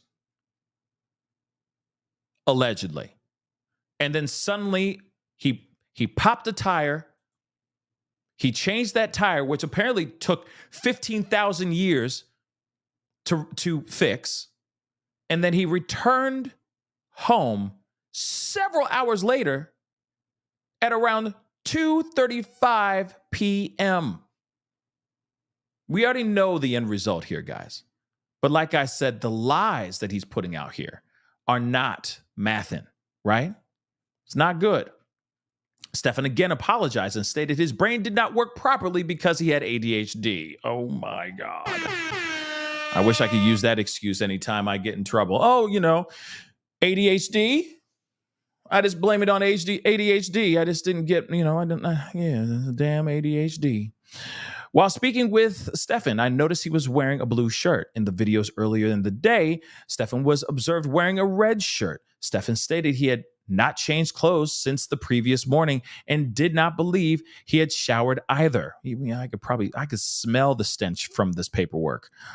I asked Stephan if I could take a picture of his hands, to which he advised it was fine. In the pictures, I noticed Stephan had a significant scar approximately 2 inches long on the top part of his right wrist. He also had minor scratches on the top part of his left hand. Remember, he said he was changing the tire and his thumb got stuck in between the frame and the jack. I don't know how that happens, y'all. I really don't know how that happens, but that's what he was using as an excuse. But there were minor scratches on the top part of his left hand. I informed Stephan his phone was going to be downloaded overnight and he would probably not get it back until the following morning. He stated, okay, that's fine. On the 28th, at approximately 1 p.m., I left, I guess, the Madeline's residence or somebody's residence. Officers of the Kissimmee Police Department stayed on scene and assured nobody re-entered the residence. Detective Acosta maintained visual contact with the silver Lincoln MKZ bearing those Florida tags, which are his tags, as it was towed from Ace Record to the Orange County Sheriff's Office Central Operations Center, located in this place in Orlando, Florida. Detective Acosta also took his cell phone, Pig Vomit's cell phone, to the Digital Forensics Unit in the Orange County Sheriff's Office, where Detective Darko, immediately began processing the device. On the 28th, multiple detectives within the sheriff's office responded to the Central Operations Center and began assisting with the investigation. Several orders were authored, including a such and such on Madeline's social media, a search warrant on the Lincoln, tracking numbers or orders on vehicles bearing the Florida tags of these three tags, these three license plates, a search warrant on Jennifer's residence, a search warrant on Madeline's Discord account. I guess she had a Discord account. Google search warrant on the email address such and such, and a infotainment system search warrant on the GPS located in the Lincoln. Please see all the supplements for further information. During this time, it was discovered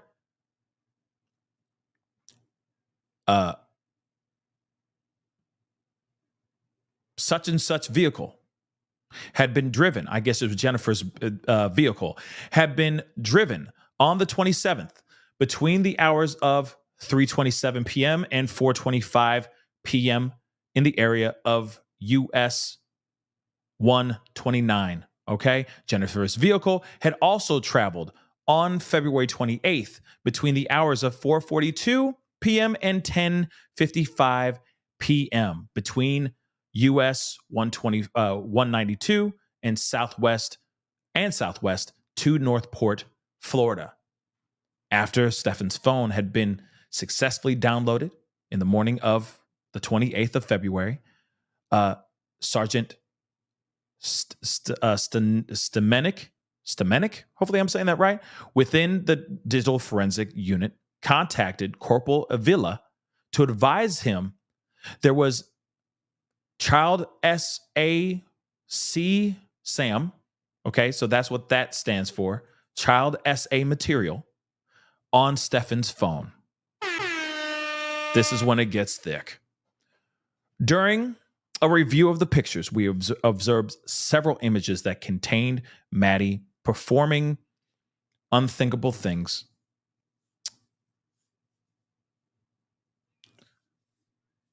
Maddie being, I can't even say these things, and her posing. So she was engaging in activities that consenting adults do, and there was photos of her posing. In these photos, the background was readily identifiable, and we were able to determine these incidents occurred at this particular residence in Florida. In a picture located on Stephan's phone, we observed a black mark near the tip of the shaft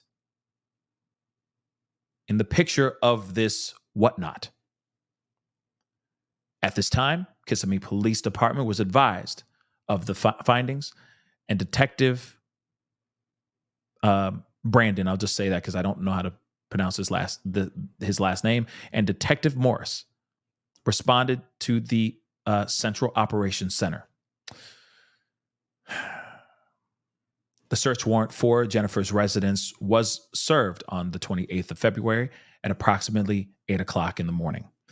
In the residence, detectives were able to locate several items observed in the CSAM images located on Stephan's phone. So they were able to look at the images. That's so crazy.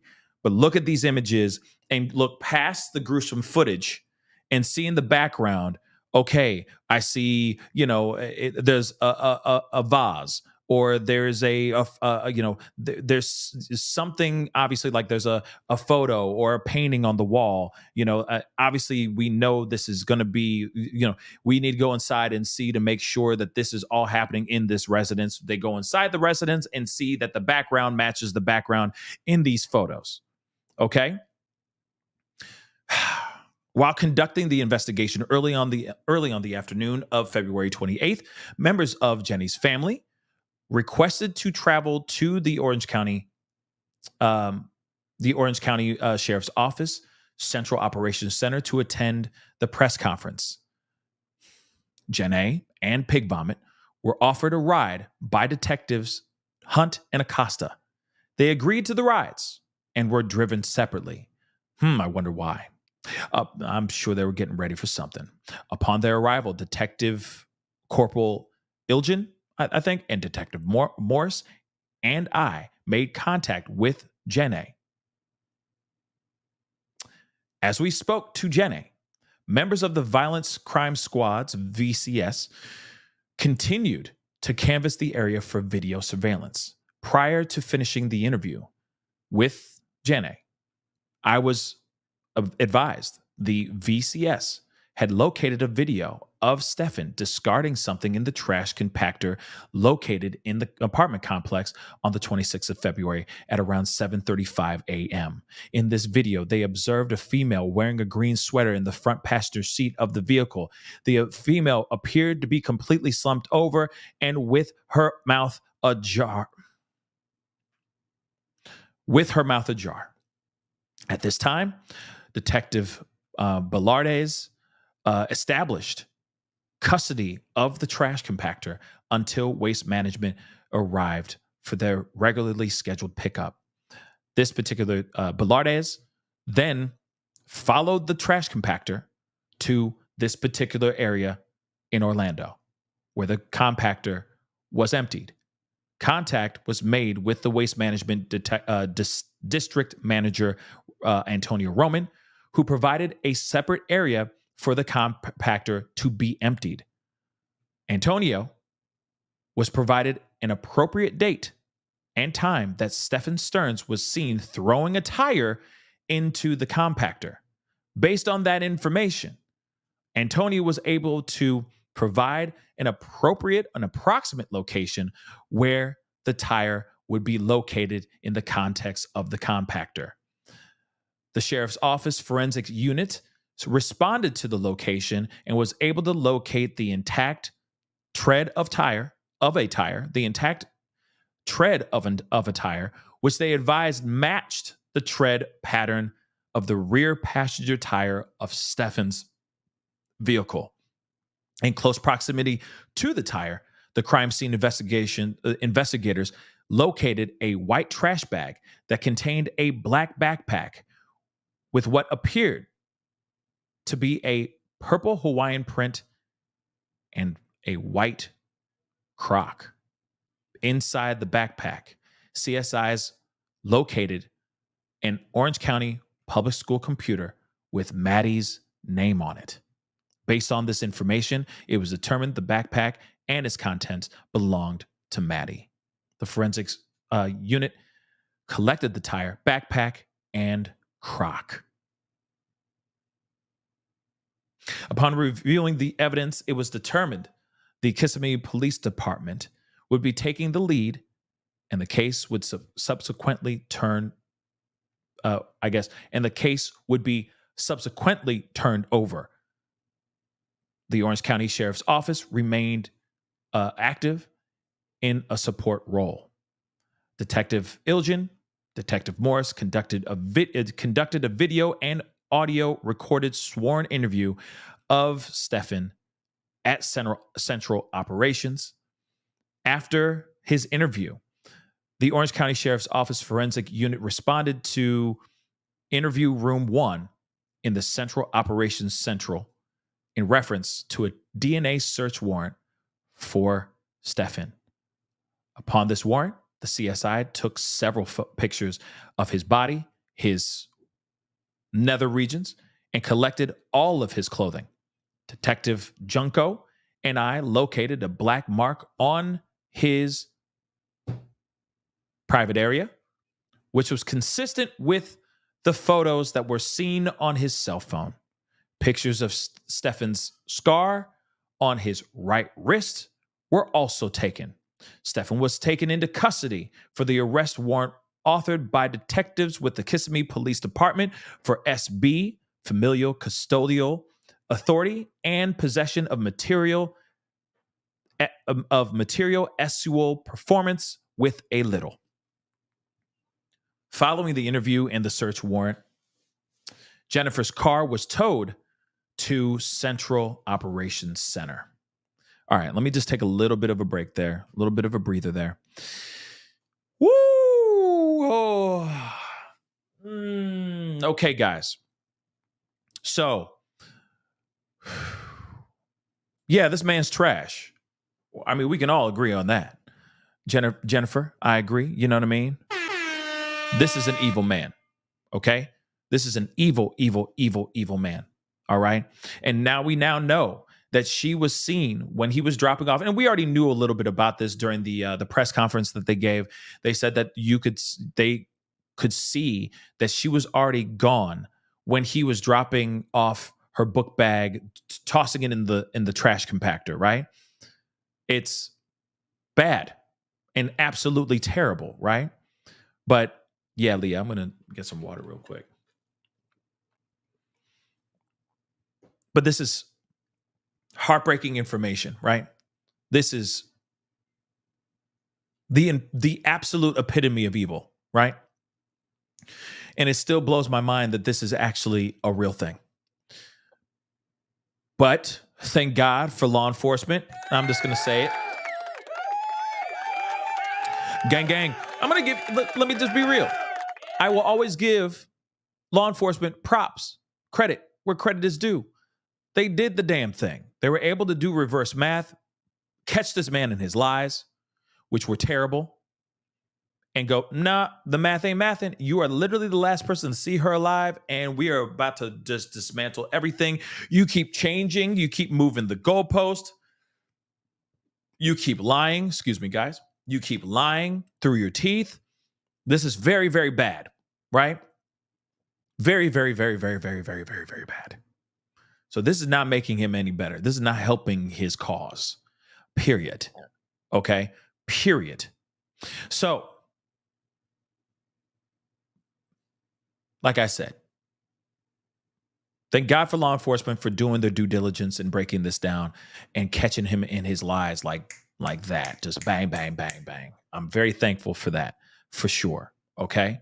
Now, let's get on. We got to keep going. Okay? So this is let's see, blah, blah, blah. So this is they were continuing to canvass the search areas where he had traveled. Okay. So this is a search warrant for Jennifer's vehicle, which was authorized. Yeah. Her vehicle. All right. Was authorized and served on the 29th of February. So on March 1st, Detective Leonard Jones responded to the area of Destination Parkway and John Young Parkway to canvass for evidence. During that time, Detective Jones responded to quote unquote Holiday Inn club vacations located on in this particular area on John Young Parkway, in the John Young Parkway area as well. While reviewing the surveillance, Detective Jones observed that at approximately 9:40 a.m., the target vehicle, that Lincoln, turned on the above business property from Emissary Avenue, then proceeded to their parking garage.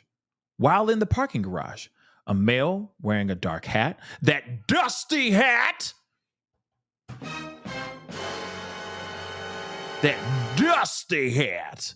moving on, red shirt and tan pants, exited the vehicle and opened the trunk.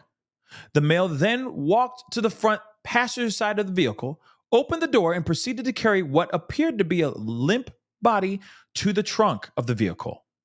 Damn. The same day, Kissimmee Police Department issued a bulletin requesting information from the public. The bulletin, KPD, advised Stephan had changed a flat in the area of US 192 and Old Hickory Tree Road. Kissimmee, the KPD, Kissimmee Police Department, later received a tip stating that someone had observed a male matching his description with that dusty ass hat. Matching his description and vehicle, change attire, and directed them to the location. Deputies with the Osceola County Sheriff's Office responded to the scene and located what appeared to be a female wearing a green sweater and blue jeans in the wooded area. What's interesting about this, guys, I just want to say this really quick. With that dusty ass hat, y'all. Dusty. Okay? But let me just say this really quick. What also breaks my heart is that he didn't even, I know this sounds weird, but he just tossed her in the woods. He just tossed her in the woods. He didn't place her anywhere. He didn't bury a ditch or anything of that sort and cover her or anything. He just put her in the woods. Do you understand that? Zero damns about her and her life and how she says, oh, she's an angel and she's just so precious, and nothing. He just went off into the side of an area and just discarded her like she was trash. That's how they were able to go, there she is, and find her so quickly. And you know what? I will say this, though. Thank God they were able to find her so quickly, because this could have been a whole circus, right? This could have been really, really bad. So I am thankful for his stupidity and his monstrous ways. But at the same time, man, what a piece of trash. So These detectives responded to that area where they confirmed it was the body of Madeline. On March 1st, at approximately 7:16 p.m., I spoke with teletype operator Mancuso, who removed her name from the missing list. And of course, he says this. They say this concluded my involvement in the recovery of Madeline Soto.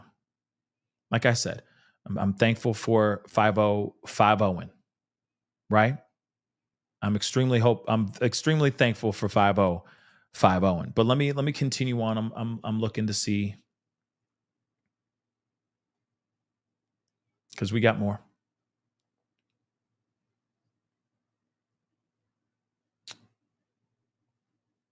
Yeah, I'm just kind of finding some of the things here. It just breaks my heart, you know what I mean? Because you instantly start thinking like, I know that sounds selfish in a way, but it's like, man, that's my, what if that was my kid, or what if that was my loved one, or something like that? Like it just puts hate in your heart. You just can't believe that somebody would be so this and so dumb in general. Why would this happen? Why did this happen? Right? Who has the audacity of doing what they did here? And then on top of it, the years upon years of what this young girl went through. Even before that. And it was all in plain sight. All in plain sight, guys. She was going to school. She was living her life. She was celebrating birthdays for years, going to family events, breaking bread,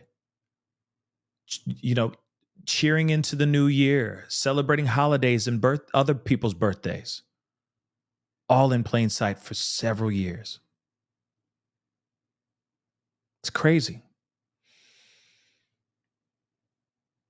It hurts your heart. It does.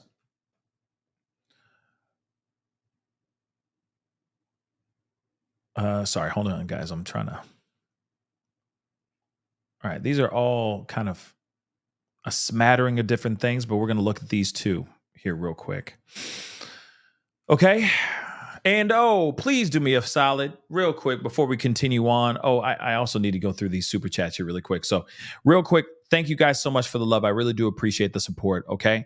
I wouldn't be doing this if you guys weren't here. Real talk, so I appreciate you guys being here. Real talk. But please be sure to hit that like button down below. Excuse me. Show some love, show some support. Hit that like button down below. Hit that reaction button down below. That'll be greatly appreciated. Do not forget, if you haven't done that yet, hit that follow button on all my social medias, please and thank you. And do not forget to crush that subscribe button if you're over here watching on YouTube, okay? Because I see a bunch of y'all watching on multiple platforms. So all I ask is for you guys to hit that follow, hit that support. That'd be greatly appreciated. Melanin, thank you so much. This man could have slept on the couch, floor, closet. There is no excuse for him to sleep right next to her. No kidding. The mother knew. Throw her in jail. Yes, I agree. 100%. She at least knew about that. How about that? She at least knew about the activities. But there could be a possibility that she didn't know about what happened in the last moments of Maddie's life. There is that possibility, but something doesn't seem right. Like she was out here caping for this man, out here capping for this man too. Why? Why was she caping and capping? That doesn't make sense to me at all. Real talk. Ingrid, welcome to the family. Thank you so much. Don't worry, we're going back. We got more, so stick around. We got more. Amanda, thank you so much. You make the bad stuff bearable. Thank you. Thank you for all you do. Sending love to all from Memphis. Thank you. Thank you so much from Memphis. Thank you so much, Amanda. I appreciate that. Reggae, thank you so much. I appreciate it. This is heartbreaking. He's despicable. Absolutely. That goes without saying. That goes without saying. Carbonize, what's up? All the way in Canada. Thank you so much. His hat looks like its name is Crack Daddy. I'm just saying. Actually, you know what? It's like his hat is named Bicycles. Okay, so I'll take that all day. Thank you so much. I needed that laugh. Ellen Pickles, thank you so much for being a member for the past 20 minutes, 20 months, not 20 minutes, 20 months. Appreciate that.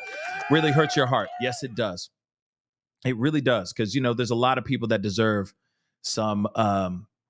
There's a lot of people that need rescuing, and they're living the same hell that Maddie went through right now as we speak, and they're living right under our noses, which is pretty crazy, in my personal opinion. S Dubs, thank you so much for gifting 1 membership. Thank you very much. Thank you. And all I ask is, if you're going to give if you get gifted with a membership, please pay it forward. Okay, do something positive for somebody. Lately we've been doing a lot of gloom and doom, a lot of negative stuff, but there's so many wonderful people and so many wonderful things out here in the world that should continue to make us smile. So all I'm asking is to please pay it forward. Open a door for somebody, give somebody a hug, tell somebody you love them, call your mama, call your daddy. You know what? It's Father's Day week. Okay. Shout out to all you fathers. Okay. I'm going to say it early, and I'm going to say it a bunch, because we don't get no love. Dag nabbit. Okay. So for those of y'all who are holding it down, call your dad. Who want to pay it forward, call your dad. Tell me he's fire. Don't give him another pair of socks or another tie. Please don't do that. Just give him a high five and a handshake and maybe a cold beer and say, I came from your balls. Thank you. You know what I mean? Simple stuff. That's all I'm asking. That's all I'm asking. Okay? That's all I'm asking. Okay? All right, let's continue on, guys. I'm just saying, like moms, don't get me wrong. Shout out to moms. You know what I mean? Y'all holding it down, okay? Y'all could do all kinds of crazy stuff. But dads hold it down too, We need some love too sometimes, dagnabbit. You know what I'm saying? Socks and ties. Bruh. Half of the people that I know nowadays, they don't even wear ties. You know what I'm saying? Unless they have like some black tie event type thing. Even business, everything's business casual nowadays. No one's really in a suit. Not like that anymore, unless you're a lawyer, right? It's just interesting, just an observation. So yeah, pay it forward if you can, all right? Pay it forward if you can. Let's get into this. So we got some more information, okay? So February 28th, approximately 7:38 a.m., Detective Junko, responded to this particular area in reference to assisting Detective Tagler with a search warrant at the residence. The above residence was located at this particular location. Below is a synopsis of my involvement in this case. Scene security. When I arrived on the scene, Orange County Sheriff's Office, OCSO, Corporal Dale, and detectives from the KPD were there securing the scene. I assisted with maintaining scene security until OCSO forensic unit responded to process the residence. Prior to conducting the search, detectives at the site of the search were notified by detectives at the OCSO Central Operations Building, which is this location, that there was evidence of SA towards Madeline at the hands of her stepfather, which is not true at all. He's not a stepfather, but pig vomit, as we already know. Horde 37, by the way. The evidence was located on his cellular device. Some of the SA appeared to have occurred at Janae's home. Contact with Janae or Madeline's aunt and Madeline's grandfather. Okay. So at approximately 9:54 a.m., this person and this person I approached detectives on the scene. I guess that's the two The aunt and the grandfather. Okay, the aunt and grandfather approached detectives at the scene. I spoke with them, and a portion of our conversation was audio recorded by Detective Chang. Below is a synopsis of our conversation. Here it is. So these two requested an update and said detectives had already interviewed them. They did not have additional information to provide what was not already known. They both were visibly emotional and appeared concerned for Maddie's well-being. One of them, the aunt, said she did not believe Maddie ran away because because they because something she did not believe.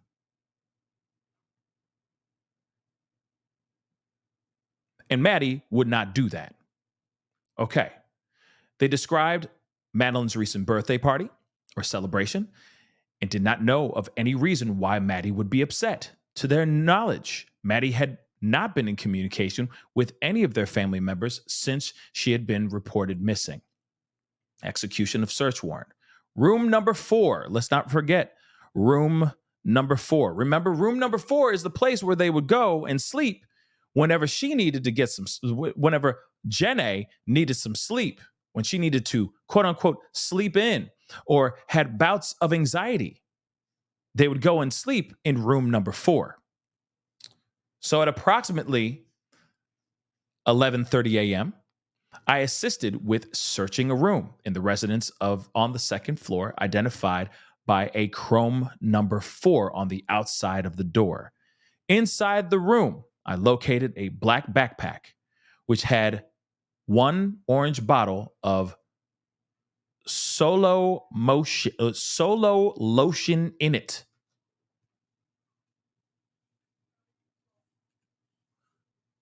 The back of the bottle identified the product as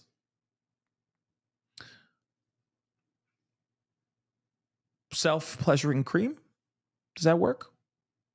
I photographed the item, pointed it out to this crime scene investigator, all right? And she collected it. Approximately 11:50 a.m., Detective Swari and Detective Chang and I made contact with Detective Tagler and Detective Cole via phone. Via a video call, they showed us digital photographs of presumably Stearns S-ing Maddie. The purpose of viewing the CSAM, okay, via a video call was to ensure the correct evidence was collected and preserved to the best of our abilities. We examined the clothing worn by both Maddie and Stearns, Jenna and Stearns, along with surrounding items such as sheets, blankets, and other articles of clothing. We were able to identify some of the items seen in the photographs in a downstairs area that was previously described by detectives as Maddie's room. The space appeared to be a living room, part of the apartment, turned into a bedroom with a folding room divider between the bedroom space and the kitchen dining room. This area was located on the far right of the apartment's first floor when you enter from the front door. Why did she not have a space of her own? Why did she not have a space of her own? She lived in the living room, basically. But remember, she didn't sleep in that bedroom because she slept with them. But she had a room, but it was out there for everyone to see. As soon as you walk in the house, it's in the living room and there's a space divider, a foldable space divider. So she has a little bit of privacy and that's about it. Shoot, not even any privacy, to be real. She ain't got nothing. And if he wanted to go in and do whatever he wanted, if she actually stayed in that room, in that area, would have access. Easy access. The items were located and documented and collected by CSI Janiak. Contact with the operations manager for security. At the conclusion of the search, I made contact with Corporal Avila via phone. Corporal Avila notified me the front office staff of the complex had been working on providing video surveillance from the complex.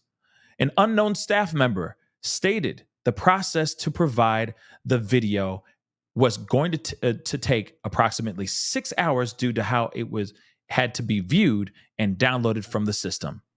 At approximately 13:45 hours, I made contact with this particular person who identified himself as the operations manager for security. I provided them with my contact with my direct agency phone number and requested he notified me immediately when the video surveillance was ready to be collected. They provided, or he provided his phone number, which was this. I did not hear back from him, but later found out he had been in communication with the OCSO detectives. So, OCSO Central Operations. After speaking with this particular person, I went to OCSO's Central Operations building. While there, I maintained security outside. I maintained security outside an interview room where Stephan Stearns was located and was waiting to be interviewed. KPD detectives interviewed Stearns, and I monitored a portion of the interview electronically from a room nearby. At the conclusion of the interview, I assisted KPD detectives with the collection of photographs, clothing, and DNA evidence from Stephan Stearns' person based on a signed warrant they had. I located a black freckle or mark on Stephan Stearns' downstairs that was visible in some of the photographs / videos found while examining the photographs, videos of Stearns SAing Maddie. In the photograph used to compare the mark, presumably Pig Vomit was wearing a red and white Deadpool shirt, which was seen in multiple photographs where Maddie was being SA'd. Wow. He was wearing the shirts too. He was wearing the shirt in the videos. Like he was wearing the Deadpool shirt in the video while he's doing these unthinkable crimes. Wow. This dude, he just ruined Deadpool for me. And I like Deadpool. You feel me? Okay. Yeah, I'm sorry. It said bedroom 4. So I thought it was 4 bedrooms, but I don't think it's 4 bedrooms. I think that they have, I don't know how many bedrooms is in the house, but that room had a number 4 on it. Now I'm looking at that number 4 for some other reason. I feel like that's even more sinister. You know what I mean? The disturbing things that actually happened in that room. Yeah, that's just weird. Somebody else just said, yeah, so see what I'm saying? I feel like it's 4 bedrooms, but I don't know. Right? But why would, if they had 4 bedrooms, if they really did have 4 bedrooms, why would she not have a room of her own? But that's very interesting that there would be a chrome number 4 on that door. Like I said, the dirty things that happen behind door number 4, right? It's just disturbing. But anyway, back to where I was. Where was I? Yes, so we're Deadpool, right? So OCSO CSI Ivory Smith collected the evidence. The collection was conducted on the same audio and video recording as Stearns' interview. At some point, while Stearns was in the interview room, I took a vape pen from him, which I discarded in the trash at KPD's direction. Evidence examination.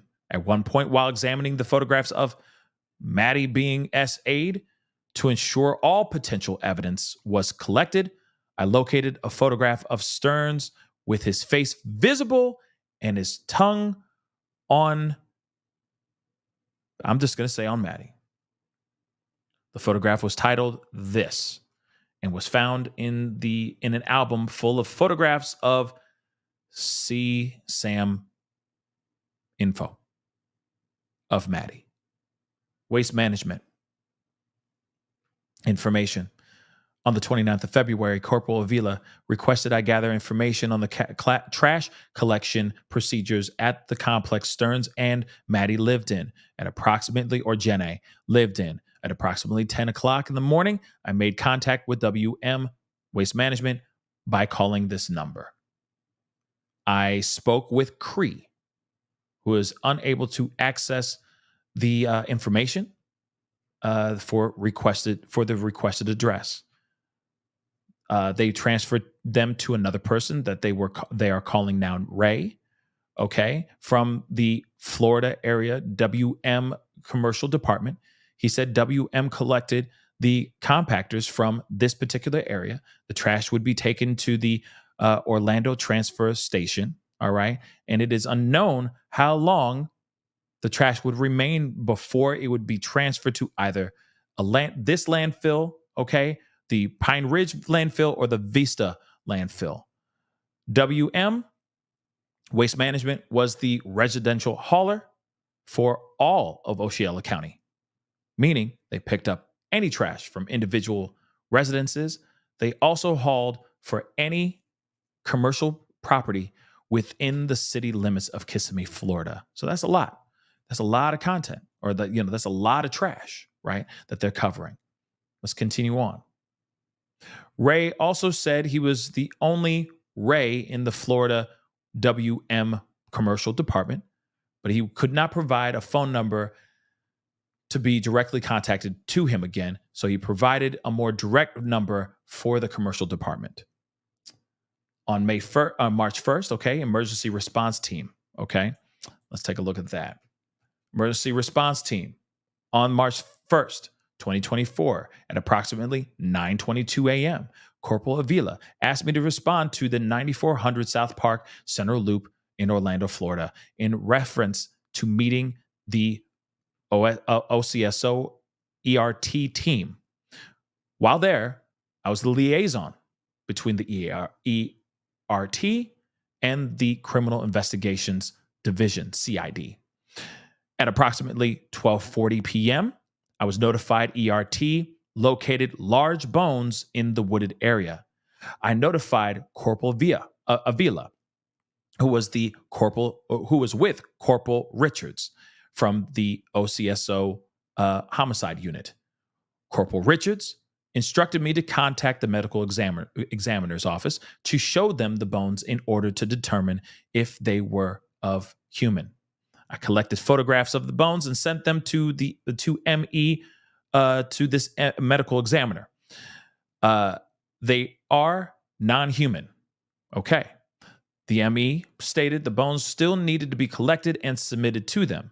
At approximately 13:02, I contacted the forensics.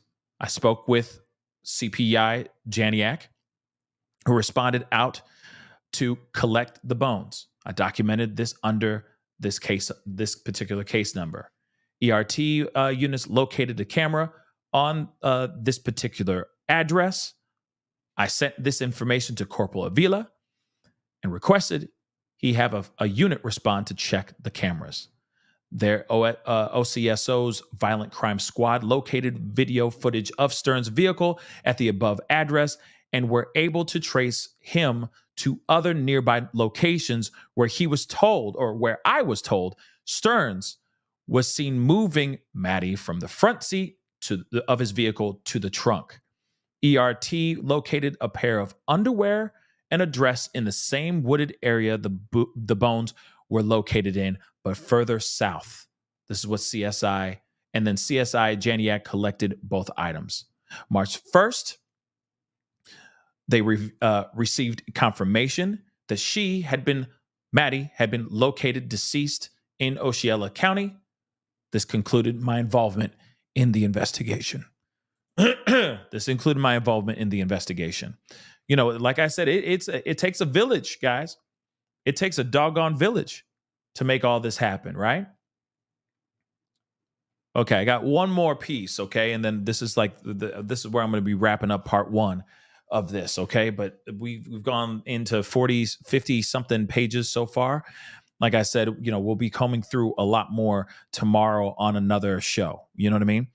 But supplemental report on the 28th of February at approximately 1940 hours. Deputy Vasquez, spoke contact with a caller who stated she may have seen a missing juvenile on the 26th of February. My investigation revealed on the 28th of February at approximately 9:40, okay, I spoke with a caller who stated they may have seen the missing juvenile on the 26th. The female caller, actually, let me I'm going to read this out loud with muting some names here. The female caller, okay, stated on the 26th of February at approximately 13:30 hours, she was driving on Hunters Creek Boulevard and noticed a young girl crossing the street. This woman stated that the young female was wearing a green hoodie and carrying a backpack in one hand and a plastic bag in the other. This woman, okay, this female witness, was unsure the color of pants that the female was wearing. She said it might be white or black. This particular woman also stated that the backpack was cream colored and her shoes were white. This female stated that this young female was crossing Hunters Creek Boulevard from the north side to the south and walking east towards Orange Blossom Trail. This eyewitness stated she remembers it was by an old golf course that was in the area. This woman also stated that the female was alone when she noticed her crossing the street and was driving by when she saw the female. This female, or this viewer, okay, this witness, was unsure if it was positively her, but wanted to share information as it just came to mind. Okay, and then of course, this includes, their involvement in that supplement. Actually, one more. Let me just make sure there is no names in this mug. Okay? I think we're good. Just making sure there's not any names that need to be, suddenly redacted and whatnot. But on February 28th at approximately 19:35 hours, Deputy Davila, all right, was contacted by Corporal Richards from the homicide unit. Corporal Richards requested assistance in utilizing my canine partner, Canine Archer, to conduct a sweep of 2 vehicles for human remains due to the fact Canine Archer is trained in human remains detection. I then responded to the southern fenced-in parking lot of Orange County Sheriff's Office Central Operations located in this address. At 2005 hours, or 2005, I guess, conducted a sweep of the first vehicle, which was a 2010 Lincoln. All right. Basically the car that Pig Vomit was driving. Canine Archer did not give a final alert to the Lincoln. Okay. So then later, 5 minutes later, I then conducted a sweep of this Nissan sedan. It's 2022 Nissan sedan, which had a Florida tag attached to it as well. Upon conducting that sweep, it showed the Canine Archer showed a change in behavior, then gave a final alert by the rear passenger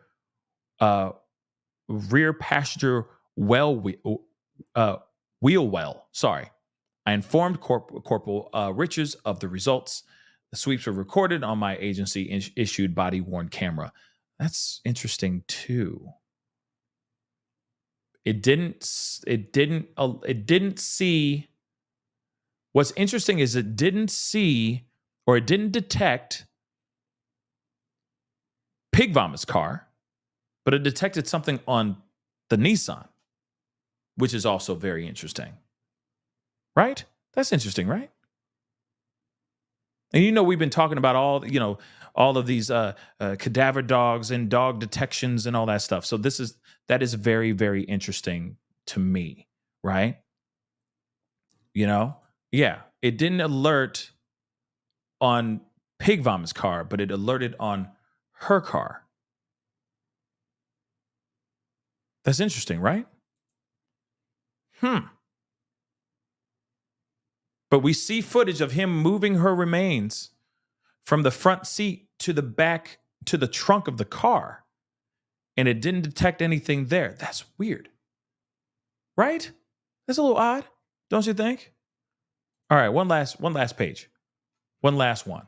All right. So upon arriving at the complex, this is they responded to this place. Purpose of distributing missing person flyers, reviewing video at the complex to look for relevant content. Okay. So I then went to the office to review the video. I observed the following on the 26th around 7:35 a.m. Video that captured the trash compactor and the property show a male determined to be Pig Vomit wearing a red T-shirt and a dark colored dusty hat worn backwards. Arrived in his silver Lincoln sedan. He threw a white trash bag filled with items inside the trash compactor before pulling away. A female believed to be Maddie was visible in the front seat. Her head is visible, tilted on her left shoulder, and her mouth was open.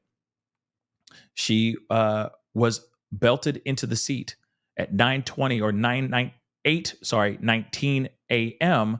The Lincoln sedan appears at the front gate where the driver, Stephan Stearns, interacted with a security guard before being allowed to enter the gate at the front of the complex. Additional video collected from near the rental's office, which captured the roundabout, followed the female believed to be in the same position, believed to be Maddie, in the same position as the previous video at 7:36 a.m. At 8:31 a.m., this car exits the back gate. Video captures the female still in the same position as the other videos, still in the front passenger seat. Okay, due to the difficulties with wireless cameras at the rear of the complex, I was not able to obtain further video of the vehicle entering or exiting the back gate. Reviewing the front gate video, I did not observe the silver Lincoln come back, I think, through the front gate between 8:30 a.m. and 4:40 p.m. That's a big, huge gap. At 4:35 p.m., multiple cameras captured Stearns arriving to the trash compactor in that same Lincoln sedan. He's wearing what appears to be a blue shirt this time, the black colored hat, that same dusty ass hat, wearing it backwards. He walked to the compactor, opened the door, and returned to his vehicle. Okay. He removed a damaged tire, which appeared to be the tread of the tire with no walls. So he threw the tire into the compactor. I submitted video, which I captured on cell phone to evidence under this case number. I guess all videos are exported to USB, which I will be providing to the KPD to continue this investigation. I also collected visitor log records from the complex on the 26th of February. I completed a business certification record for the video and vlog. All videos and documents collected will be turned over to the KPD. Now, this is interesting, right? Because you see that he went back. It's like he went to the compactor twice. Not only did he go and dump a white bag where he was wearing the red shirt and that dusty ass hat backwards, but he also went back again to discard the damaged tire. Same tire that he was driving around and doing all this stuff. The same tire that he got caught on the road changing. That's how he got identified. Somebody said, "Oh, there's the guy right there." He matches this, he matches exactly the description. Interesting information that he's giving us, that we have right now. Right? Now, this is just 58, 60 pages of what we've gone through so far. You know for a fact that there's more, and we will be going through a whole lot more. This is just part one, right? I wanted us to just kind of get a little warmed up and get into this conversation. And just so you guys know that I'm just keeping an eye on this. And this is crazy, crazy stuff, okay? And it's heartbreaking stuff because, again, like I've said before, this young girl was living in hell in plain sight. She was living in hell in plain sight. And we haven't even, we've gotten through some heavy stuff, but we haven't even gotten through the heavy stuff. We still got a whole lot more to go through. And we will get through them for sure. Now, the thing is I already just did that one, but thank you, S Dubs. I appreciate it. And thank you, Vintage Mama, for being a member for the past 14 months. That's amazing. I really do appreciate the support. It really does mean a lot. Thank you, thank you, thank you. Now, I do want to say, like, obviously, justice is in the middle of being served right now, okay? Justice is in the middle of being served. We're not done yet, okay? We're not done yet. In my personal opinion, I'm interested because right now we're hearing a lot about Stephan.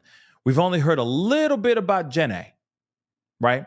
You've only heard a bit about Pig Vomit, but I'm waiting to hear more about Jenna. And I think that we're going to find out more because, I mean, the 896 pages of just Pig Vomit? Nah. I'm telling you right now, there's going to be more. There's more of Jenny coming up very, very soon. But I'm still going to ask, with all the information that has been revealed revolving around this, why haven't they arrested her? If she's admitted to them allowing this kind of behavior and all that, why hasn't she been locked up yet? And I'm still very curious about that because these are two evil people. So let's just say she has nothing to do with the passing, with the unaliving of her baby girl. Let's just say that. But she still has a hand in the content, and all that. There's so much more to this than what we are seeing here. And yes, there's 896 pages, man, which we are going to get through. But I still am saying she has something to do with this. She is responsible for this as well. If it's not the unaliving, if she doesn't catch an M charge, she should be catching other charges for the things that happened behind that bedroom door number 4. Anyway, guys, that's the show. I appreciate all y'all. Thank you so much, Dr. Ed. I appreciate it. Thank you so much. Thank you for your excellent professional. Thank you so much. I really do appreciate it. And again, Nikisha, thank you so much for being a member for the past 17 months. I appreciate it. Thank you for meticulously going over this. Of course, this is a case that I really give a damn about. You know what I mean? We're not done yet. This is only part 1. Part 2's coming tomorrow. So be on the lookout for that. We still got a lot of stuff, other cases that we will be talking about. So this will be added into our roster for tomorrow. We will be talking for sure. Okay, shout out to all y'all who wanted to sit here and take a listen to all this stuff and just hear my commentary. That really does mean a lot, all right? Without you guys, I'd just be talking to a wall. So thank you guys, okay? I really do appreciate it. But please do me a favor before you head out. Hit that like button down below. Crush it. Make it scream out your doggone name if you can. And if you are watching on other platforms, please be sure to hit that reaction button over on those other platforms, please. And thank you. All right. And of course, follow me on Facebook, X/Twitter, Instagram, TikTok. Follow me on all those platforms, please. Okay. And please do not forget, if you haven't done that yet on my main channel on YouTube, please be sure to crush that subscribe button. You can always support if you want to, like a lot of y'all did. I really appreciate the new members. Welcome to the family, new members. But please, if you want to support, please go and hit that join button down below. Become a member, or you can just join my Patreon, patreon.com/The Pascal Show. Anyway, guys, like I said, we got more. There's more coming. We're going to be having a conversation, so be on the lookout for that, okay? I'll be talking to you guys very, very soon. All right? Have a great rest of your evening. Hopefully I'll be on a little bit later on tonight. I do have a conversation with you guys about another missing case. We were going to talk about that for sure. But anyway, it's time to get going. Be good to yourselves. Be good to one another. I'll be talking to you guys very soon. Much love to you guys. See you guys soon. This is The Pascal Show. Bye.